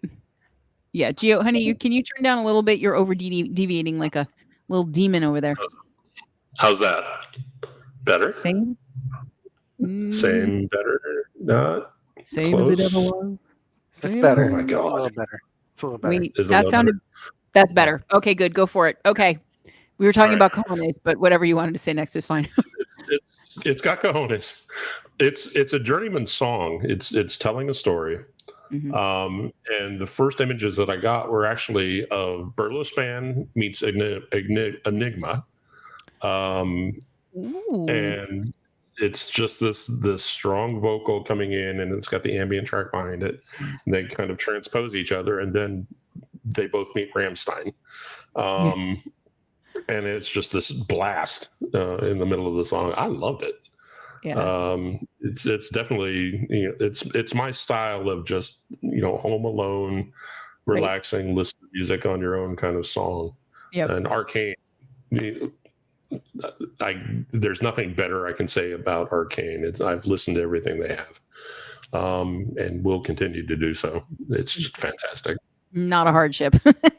No, and I mean, I really, I love the theatrics, just, and that you kind of come in medias res to the whole thing in terms of just, that this is a report that's being given. This is, a monologue that's being, laid out for you. And I love that idea of, kind of coming in and going, wait, what are we, who's this guy? And what the fuck did he, and it gets me interested right away, right away. I'm like, this is and then honestly, if it had just been that, I would have been fine. But then there's this whole other landscape that goes on, when the song opens up, and I just, the creativity in this community, I really, I mean, if you think about what we've listened to in the last couple of hours, and just, every week we say it's like one of the best selections of songs that we've had. And it's like, it's every week. And then it's like just a fire hose of fantastic music. It's amazing. And I just, I'm always so touched when people bring us stuff to play first or whatever, because then I get a chance to say, again, Bandcamp Friday, this album, A New Era and Nothing More is in the works. So I don't think we know when it's coming out yet. But Benjamin has, this coming out on Friday, Bandcamp, and then, as I said, next Friday everywhere on the 23rd. And then another new song not too long after that. But I mean, I just I'm blown away all the time. All the time. And I, literally every day it's hours that you and I spend listening to indie music because, partly for the show, but also just because that's what we listen to now. Just like all of you, Prince could come out with an album that he recorded yesterday. And I wouldn't be aware of it because I'm just like, is he an indie? Because it would also be weird being deceased and all, but you know what I'm saying? So I'm so, you said it, Dre, but I'm proud of this whole community. I really am.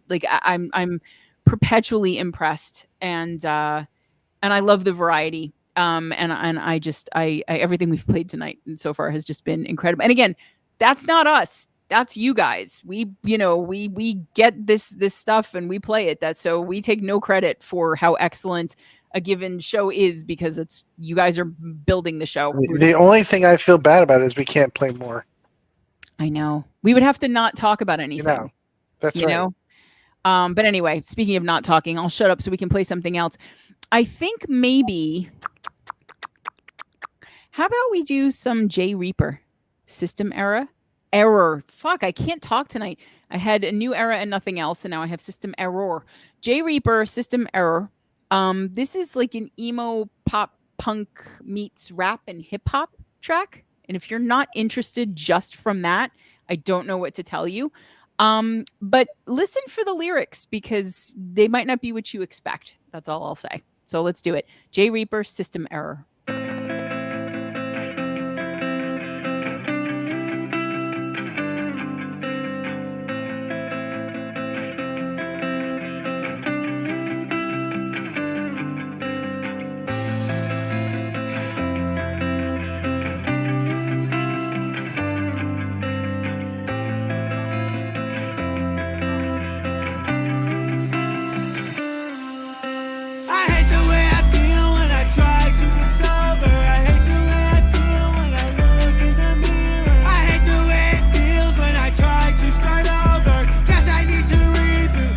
System error. I hate the way it feels like I'm always in my head. I hate the way it feels when I lay in my bed. I hate the way it feels when I try to start over. Guess I gotta shut down. It's a system failure. I know I get too high. It's to see the time fly. Sunny days don't shine bright. I just found a new high. When you're all around me, I don't feel like drowning. All the love you give me is just enough to save me. Some days I'm so down. It feels like I'm burning out.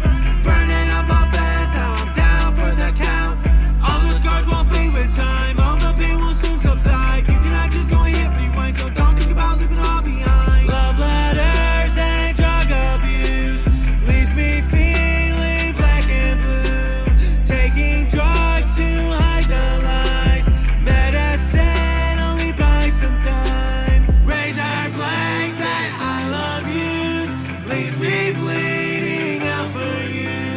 Lullabies and kiss goodbyes leaves me feeling paralyzed. I hate the way I feel when I try to get sober. I hate the way I feel when I look in the mirror. I hate the way it feels when I try to start over. Guess I need to reboot. It's a system error. I hate the way it feels like I'm always in my head. I hate the way it feels when I lay in my bed. I hate the way it feels when I try to start over. Guess I gotta shut down. It's a system failure.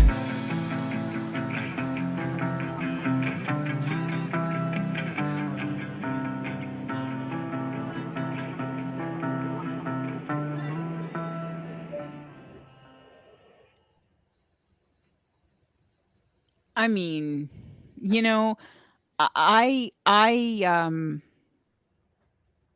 yeah, let me let you guys talk first. Who wants to take it first? I'll go ahead and start because I don't want to forget what I want to say. Sorry, guys. Yeah. Everything that we do, whether, it's like hosting a show like this or putting music out there, showcasing your art, our humanity is 24/7 on display in everything that we do. This song encapsulates to me the other side of it when our humanity just rears its ugly head when no one is looking or we feel like no one cares or like we're all alone in a crowd somewhere. And again, another brave track. Honestly, that's all I have to say. I mean, I don't even want to dissect this any further. Yeah, That's just, it's. Yeah, I got you. Yeah. Okay. Well, there you go, Jay Reaper. You nearly made Dre speechless, which is almost as much of a feat as making me stop talking. So I think brave is the right word. Yeah. It's great. 1000%. And I love everything you didn't say, Dre, because that's what I felt too. Richie?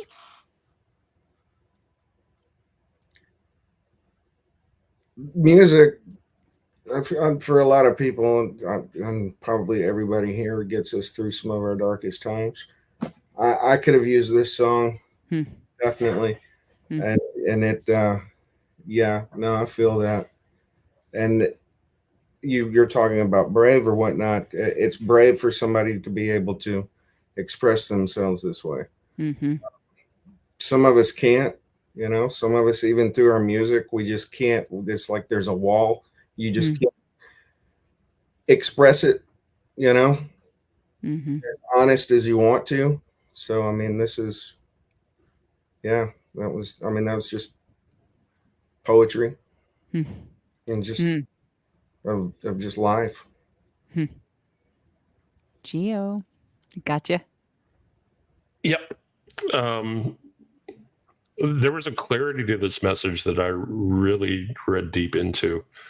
Of and Dre touched on this is we have this image that we portray. It's some more than others as far as the music that we put out and the persona that's developed. But behind all that is behind that mask is the real person that only we will see. And this song to me was talking about, when the mask comes off and you're looking and you're holding yourself accountable, that there's a different measurement that we put ourselves into. And that can actually kind of feed us. And bravery is not the word. This was a pure passion and admiration for the way he put this together and put it out there. This is it's a confession to themselves, and it's an admittance of the flaws that they see, but they don't necessarily portray. We won't sit here and talk about this being a great song. There's actually pain behind this. Oh yeah. A lot of pain.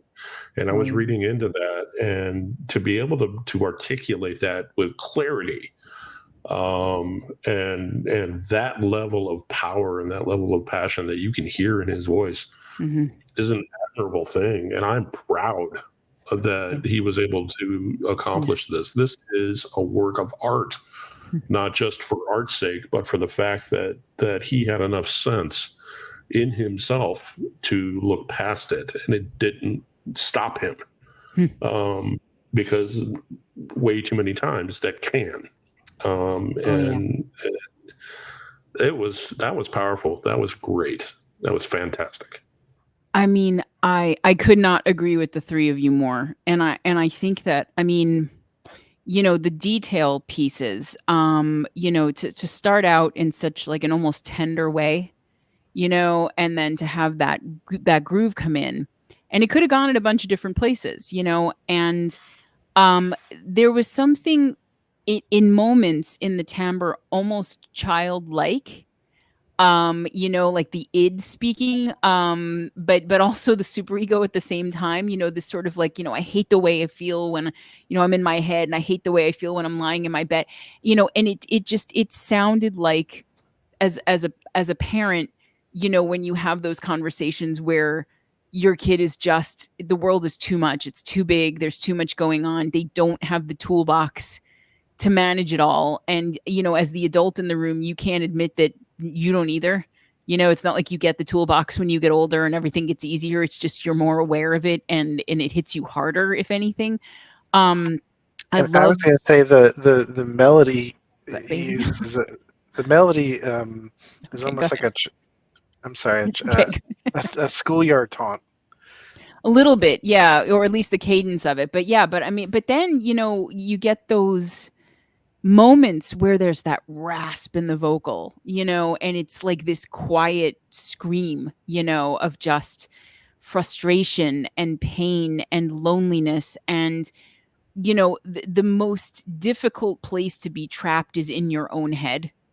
Anybody who lives there, I know there are people out there that probably just go about their day. I am not one of them.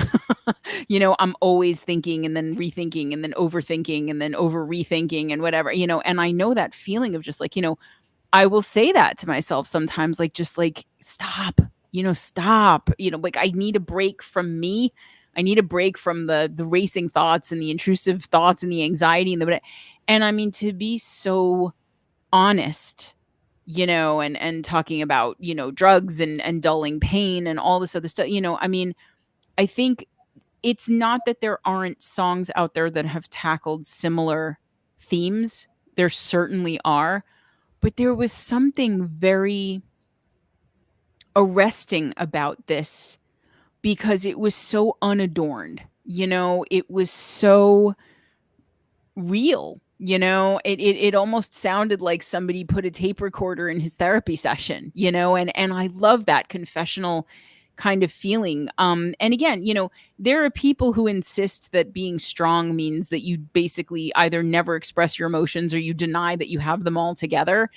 And that's not strength. Strength is being vulnerable and feeling pain and sitting in it. And then, bravery and generosity is telling other people that, telling other people the things that you might want to keep secret, and to do it so plainly and so honestly is really admirable. So I mean, Jay Reaper, not somebody that we see in the community. So I'm hoping that this is going to be an introduction for a lot of people to the music. Again, the song is called System Error.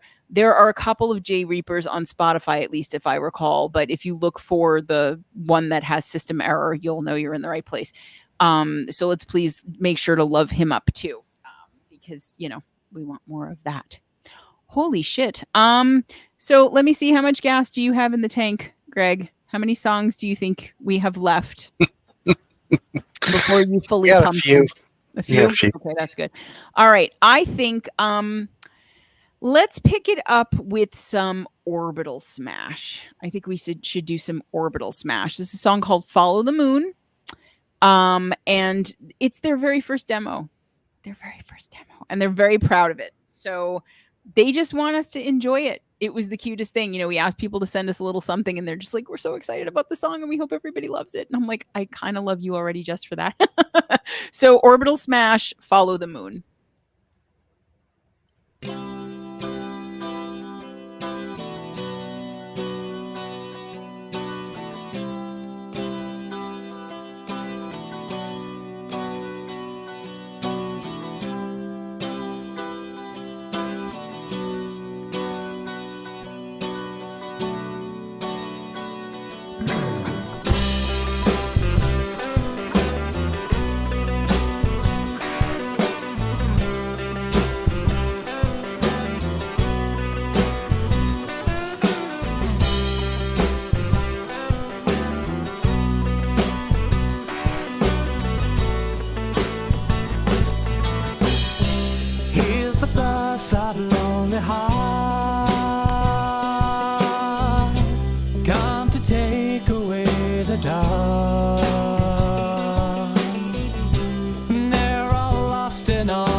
as all our dreams fade away.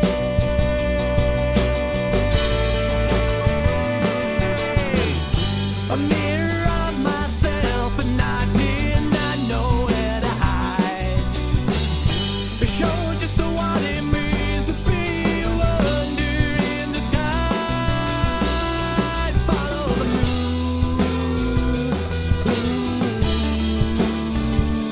Follow the moon. Follow the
Follow the moon. Follow the moon. Follow the moon. Follow the moon. Follow the moon.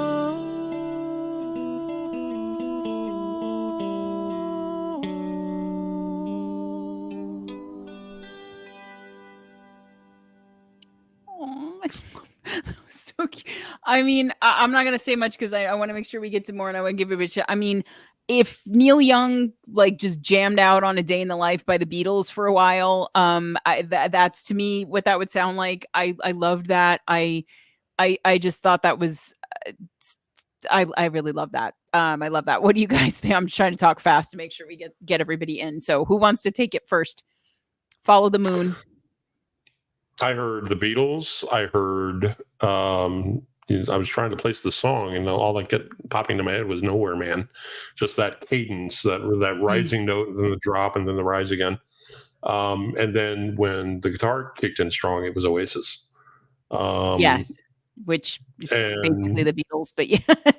Yeah, and the exactly. cool rhythmic stuff in the chorus too was really interesting. So yeah, I heard a little of that too. Okay, so Beatles, Oasis. Yeah. Okay. Just strong overall. I mean, I liked the song. That cute little ending was just perfect, and it fit the song. Yeah. So it couldn't end any other way. So I liked it. I liked it too. Richie. The guitar had a little bit of maybe an influence from Marshall Tucker, Allman Brothers. You know, so back in for a Definitely demo. Allman. If that's your first demo, keep going. That was really, really good. That's the only song they have out right now. That's it. That's all the Orbital Smash you're gonna get. But they're fucking killing it. They have like 1,000 people listening to this.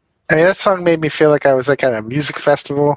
I was just like kicking back and jamming out, listening. Eating some loaded shit cookies. Yeah, you know the kind of cookies I mean. No, it was great. I loved it. Andre, talk to me.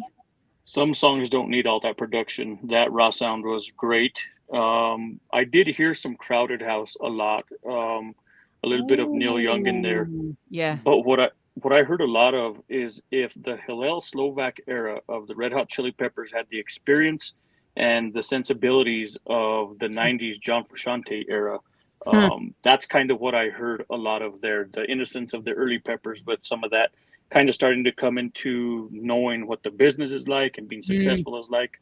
Kind of heard all of that. I can see I that. love that. Yeah, I love that actually. Yeah, like moving into the blood sugar. Yeah. Okay. All right. It's Dre on point. Orbital Smash, Follow the Moon. That's the song. That's what you get right now. So you're just gonna have to listen to it a bunch. As I said, like 1,000 people. That's not bad at all for a debut. Holy shit. I know a lot of people would take that. Let's see what the Always Hilarious chat has to say. Ryan, that was so good. Definitely got lost in that song. Yeah, it has those kind of mellow vibes. Mike says, I bet they got tons of songs. No way to get them recorded, maybe. Yeah, I mean, that just no way to get them recorded. That's probably true. Sintal Gospel. Hey, Sintal says, very vintage feel to it. Agreed, 100%. Subtlety said it was nicely resolved. Hi, Subtlety. Hi, Tracy. Mechanic A, I'd sign them if I was able to do that kind of stuff. Well, you can just have them sign something, it doesn't have to be Joe, Freaky Things, I love the vocal and how it travels along, and I expect something, and he does something totally different, and that guitar is smoke, and well done, and congrats on the first release. Absolutely. Craig 3 Bravo, very beautiful in the simplicity, a smooth blend going down like a caramel bourbon. I don't drink, but that sounds kind of tasty. Blind Shadow Vortex, nice bass line there. Yeah, absolutely. And I'm always happy when you notice the bass in anything. Okay, we got a couple more. I want to make sure that we play both in honor of our esteemed panel member and the birthday of his collaborator, whose shirt he is currently repping and looking faboosh in. Look at that. So why don't you tell us a little bit, Dre, about this fantabulous collab with Feminoise? Go for it. It started with me just being stupid, saying something on Facebook, a quote that I said. Stupid, but okay. And she's like, you should. She's like, that's a good line for a song. Was it when nostalgia ends? Is that what you said? No, I said something about a Rubik's Cube in. I didn't say Pop Rocks at the time. Okay. I said something else. Bazooka Joe. Package, and then she was like, you should come up with more of that. So then I did the Pop Rocks thing and kind of added a little more to that, and she's like, you should put music to it. I'm like, okay. So panic set in real quick because I don't write like that, but I was like, I'm up for the challenge. I appreciate people who want to step out of not this cater to me collaboration kind of thing. And so I left the rest up to her. I told her basically, I'm the sideman, you're the leader. You take it however you want to take it. And yeah, she and I had a lot of give and take. I was like, I do want you to know that I'm not going to bury your vocals voice in a lot of guitars. There's only going to be one guitar, and I'll do some, studio magic to make it bounce off, one channel to the other, make it sound like two, blah, blah, blah. But this is all you. I'm going to showcase your voice. And she was kind of, a little bit like hesitant. Like, I hate you kind of thing. But no, she was a consummate professional that just really did a great job on it. She worked her butt off on it. Mm-hmm. No, you guys, it's a great collab. I mean, the not just the song, but the two of you working together, because you challenge each other in ways that I think benefit both you and all of us, because then we get to listen to it. So let us play When Nostalgia Ends, Entropy in Motion, and Feminoise. Happy birthday, Feminoise.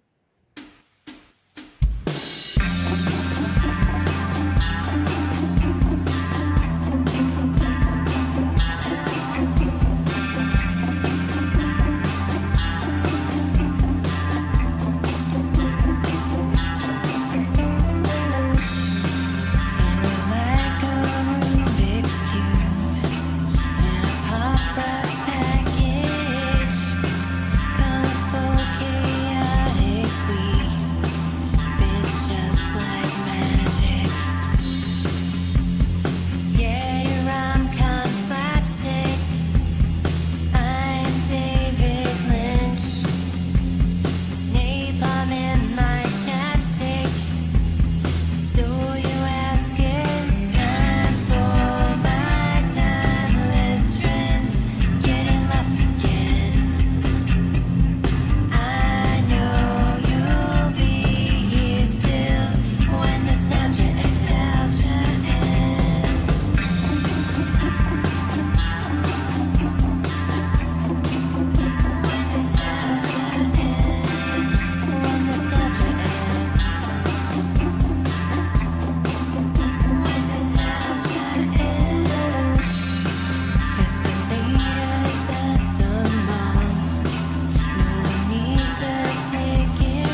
Okay. Richie, I'll let you start. Okay. First, the guitar solo. David Bowie worked with Stevie Ray Vaughan at one point, right? And he's got his post punk kind of vibe. And then, like, for what was it? Put on your red shoes and dance, right? So you've got the guitar in there. That's instantly what that reminds me of. Peter Murphy, The Cure, Psychedelic Furs, all those really awesome, wonderful Till Tuesday bands from back, the nostalgic. This song is absolutely nostalgic. It's beautiful, and I'm glad that you did bring her vocals out. You can hear her vocals more versus a lot of the other stuff she does, which is really, really good too. But this is just it's a great song. You guys did a wonderful job. It's a fantastic song. The my speakers went ambient.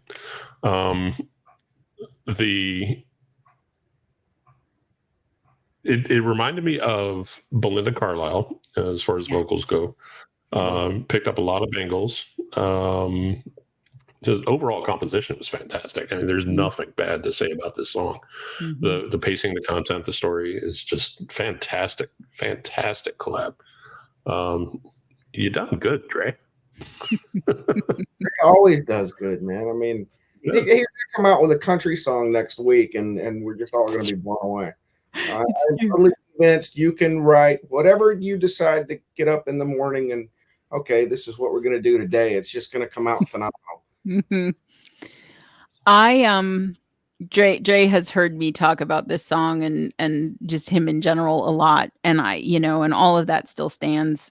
Consummate musician, as well as just a stellar human being and one of the most brilliant people I've ever talked to in my entire life. But I wanna, and I know Dre will be fine with my sort of sidestepping him a little bit to focus on Feminoise here, because there is no reason to bury your vocals. Your vocals are fantastic. You have this clean, crisp, inviting, warm timbre to your voice. It evokes everything that I loved about the 80s without being retro or dated in any way. It sounds like you walk into a party or a forest and just this beautiful, magical, fairy-like person just comes beckoning you and you just want to follow them anywhere. That's what your voice sounds like to me. And as a singer who's not particularly confident about her own voice, I understand, but you're wrong. And I'm so glad that you let Dre show you off vocally, because it was about time. You don't need to hide behind anything or anyone. And I, the two of you guys together, you can tell how much you care about each other outside of the music. Like a collab like that, there's so much intimacy and trust, and just mutual elevation in that. And that doesn't happen by accident. So I love that everybody got to hear what your friendship sounds like. And I just, that song just makes me happy and melancholy and dreamy and like thoughtful all at the same time, which none of those things should work together, but they do. So I'm so happy with this, and it's a fantastic collaboration, the song and the two of you together. So don't let this be the only one, and please don't let other people mix her down again, because now we've heard you, and you're stuck now because we want more of it. So happy birthday, sweetheart. And I'm glad that we got to play it. Everybody say happy birthday to Feminoise. Happy birthday. Happy birthday. Happy birthday. Happy birthday. Okay, so I think we should wrap up with one more, right? Because it's 10:20. People are going to be sleepy. I know you most of all. I'll be up for like another 5 hours, but that's okay. So I'm going to leave it up to the panel, as I have been doing lately. In the meantime, let's see what some of the always hilarious chat comments were on that one, because I want to make sure that Dre and Feminoise get their flowers. Crimson Asphalt, great track. Sintal says happy birthday. Happy birthday from Craig. Happy birthday from Ryan. You have a great voice. Love the vibe. Really great song. Absolutely. Vocals remind me of the gal from Lem. Okay, Len. I was like, who's Lem? Len. I don't know Len either. Stupid thumbs. Your thumbs are smarter than that. Len, do you guys know Len? I don't know Len. No. Well, but it reminds Craig of Len. So there you go. See, Sintal says Feminoise has smooth vocals. You're going to have to start believing this. Feminoise. Arcane says gorgeous tune. 100%. And so accurate to its title. Yeah, really, truly. I love when something is that meta, that it's nostalgic, but nostalgia's ended, but it makes you nostalgic. She has a sweet 90s vibe that I love. Such an awesome collaboration. So there you go. And happy birthday, fuck you. Thank you, Dame, for finishing the lyric for me there. Okay, so I just kind of yeah, sorry. go ahead. I just want to interject something real quick on that. The whole thing was not ever listening to her stuff and feeling like anybody mixed her down. Oh no, I don't mean that. Of this. Yeah. Oh no, I know. Just kind of seeing some of the comments. It was never a knock on anybody else's way of doing things. That's what makes collaborations and the different mixtures, the chemistry so great. Yep. I took more of a role as a sideman producer kind of thing, and that's really what it was. She had a lot of trust in me, and I even at one time told her, at some point you just got to trust your producer, and she quickly bounces back with, well, if sending you raw tracks of my vocals isn't trust enough, I don't know what is. Yeah. And so that's what it was. It was just a decision to round out her voice and fit everything, the way I EQ'd it, the way I did the volume and the effects, to just smooth her voice out more. In not that it needed it, but it was just complimentary because I wanted the vocals to stand out. It has nothing to do with anybody else, how they do their work. Everybody else does great work, and it shows. I'm glad you said that. Yeah, no, I meant more that I got the sense that that was a preference of hers than anything else. So I'm glad that you were able to do an end run around the insecurity that is absolutely not warranted with vocals like that. So, but I'm glad you made the point. Yeah, we don't ding anybody on this show unless they're a complete fucking tool. And even then we tend to just rat on by. So, okay, we have one more song. We can play rock.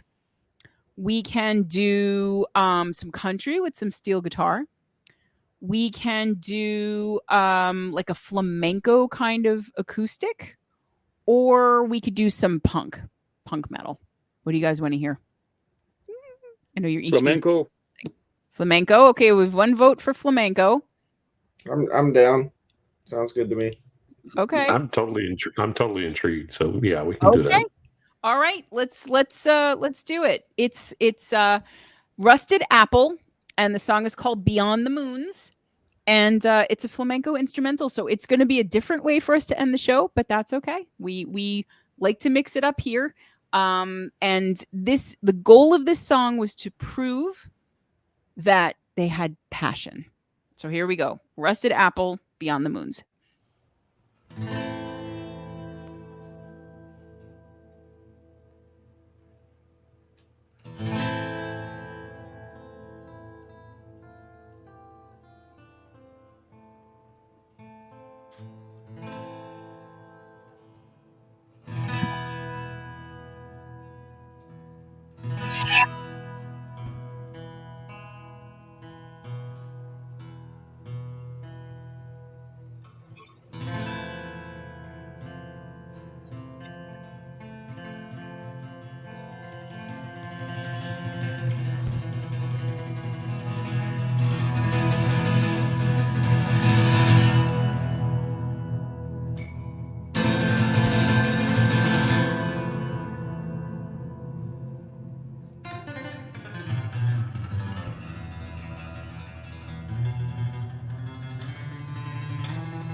I'm gonna come to you, Dre.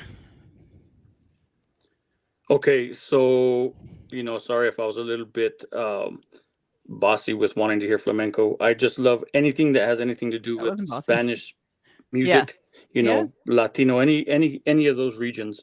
I'm a huge fan of it. So when I first heard it, I don't know. To me, it sounded like it wasn't done on a nylon acoustic, which lends along with the mixing of it, a little bit of a psychedelic feel, kind of like what they do in a lot of psychedelic cumbia. You'll hear a lot of that in psychedelic cumbia, which I absolutely adore, mixed with some of that flamenco. And one of the things that I really liked, and I don't know if it was intentional, some of the wrong notes Yeah.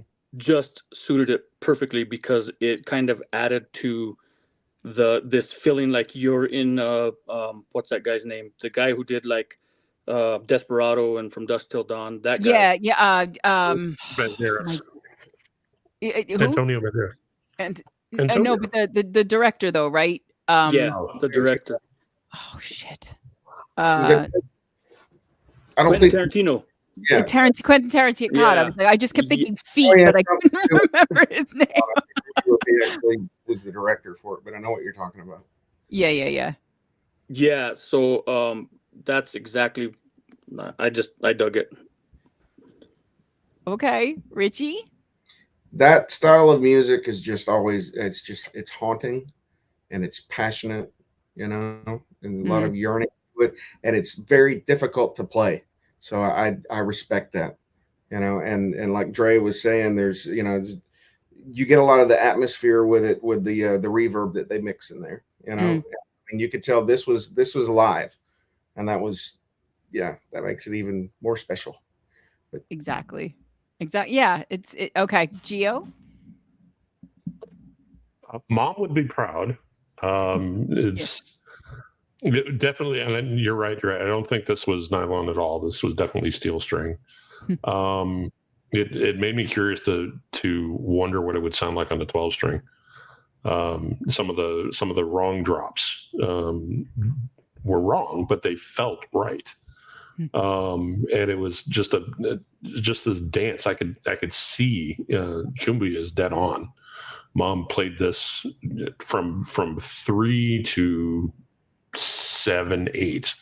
This was my music. Mom wouldn't have it any other way, because the 70s were filled with bad influences, according to her. But it was it was definitely structured, but it was meant to sound to contain that passion, and I think he captured that really well. And the placement and the cadence of it is you can definitely hear the story. And I wanted to expand it a little bit, but overall, great composition, excellent work. Now, Rusted Apple is an interesting project because the only place that you can really access anything is Bandcamp. So I know Greg had the link up earlier. Now, there is a YouTube video that I know I saw at some point, and it's called By the Moons, whereas this was sent to us as Beyond the Moons. And it is not... he took it down, so I don't know where it went, and it's not on Bandcamp, so it's going to be hard to find this song outside of this show for now, at least. But Rusted Apple does have a Facebook page, and the thing that is probably going to confuse the shit out of everybody, if I'm remembering this correctly, maybe pull this up. I believe they consider, or he considers himself, like a alt rock grunge punk band, which is not what we just heard, obviously. Hold on, let me... Rusted Apple grunge alt rock punk. Yeah, so again, not what you would necessarily expect. But I passion is definitely the word. If that was the goal to prove it, and I don't know who made you feel like you had to prove that you have passion, that's kind of not something you should have to prove. Yes, you have to interrupt me again. What's going on? What happened? No, I was gonna say that song brings me right into like a into a scene of a western, I'm like I'm watching people stare at each other with these eyes and like waiting for them to take out the gun, but the single placed hey is like perfect, just like that one hey in the whole song. I just love that. That's really where the psychedelic cumbia part came out for me. Just the fact that none of the sound with flamenco is traditional in the mixing of it. So yeah, sorry, I had to interject that. No, that's fine. You do realize you could talk sorry. separately, right? Well, I don't have any good way to say I wanted to say something. So. You could just talk. It's your show too. No, the only reason I care is because then my squirrel brain, the squirrel is gone somewhere else now, and I can't remember what I was going to say. I think I was talking about passion. You cannot do that to me. It's like dangling something shiny and jingling it at me, and then I'm like, "What?" You just have to. I'll raise my hand next time. Yeah, that's good. Just raise your hand and smack yourself in the head with it. But no. So I think the point of the whole thing here is that I love that he did something different than the genre that he identifies with, or the genres that he identifies with. I love that again, like, yeah, we all heard notes that weren't necessarily where it would have gone if you were paying strict attention to the key or the chord or whatever, but like it didn't. That's part of it though, and that it's almost like when you're making a passionate speech and you start tripping over your words because you're so into it that you can't express yourself as quickly or as cleanly as your brain and your heart are doing for you internally. And I love that that's in there. I love that you got this, like, that's what being a musician is, right? You leap and sometimes you land squarely on the other side. Sometimes you land full on ass in the water. And sometimes you almost make the shore, but you make it up and you're good.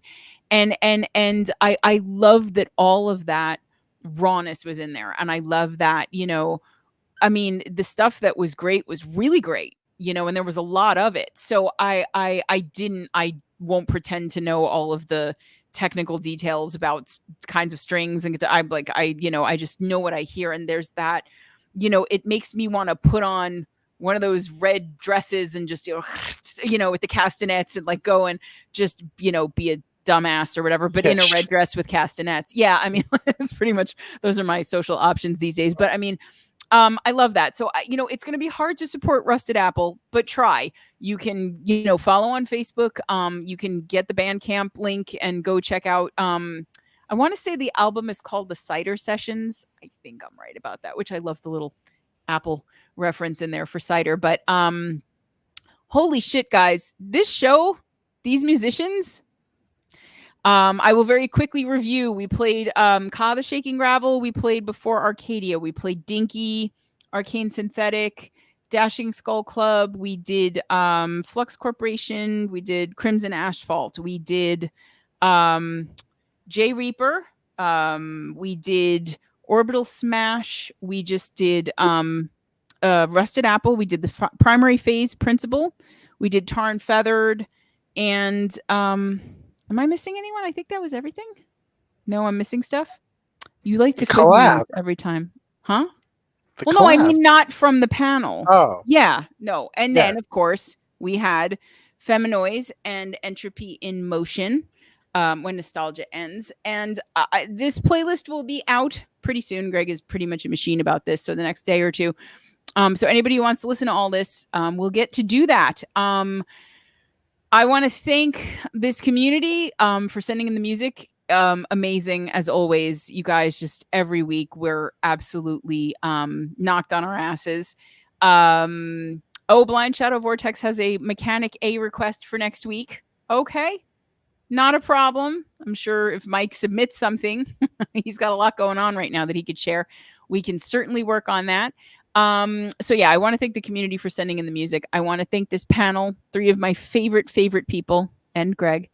Okay, you're not on the panel. You're the show. I'm in your top 5. You're the whole fucking show. You're my top 3. You're my top 3. I only know 3 people, but no, but, so we have Dre, Entropy in Motion Music. We have Richie Warwick, House of Warwick. We have Geostove, the Deck of Many Bands.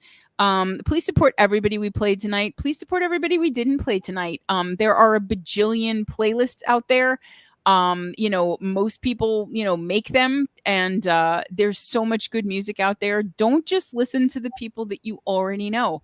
Listen to people that you don't. One of my favorite things to do these days is to, start out with a playlist of, anyone really, and then go to the suggested songs that come up next, and make sure they're indie, and then listen to them and discover new stuff. Share everybody's music, support everybody's music. The whole point of this community is that everybody who's here just to help each other, that makes the community what it is. So keep doing more of that, please, and thank you. Oh, we have Blind Shadow Vortex is taking up your part here that I am offending. Don't worry, he'll get kisses later or something. I don't know. You're okay, right? Yeah, you're fine. What's he gonna say? All right, so thank you guys for being on the panel. Thank you guys so much for watching. We're gonna be back live again next week, I think, and probably for the next couple weeks. Our next interview probably won't air until September 2nd because we're still not in our studio, as you can probably tell. Crimson Asphalt says, playlisters, motherfuckers. Oh yeah, I should probably mention the playlists that we're actually involved in.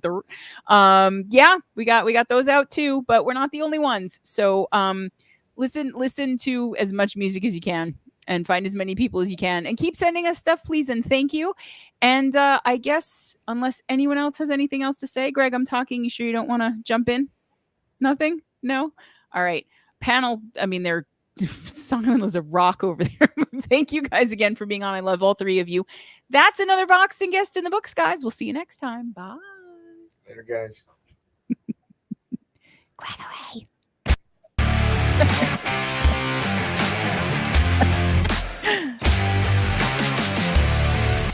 Meow. Meow.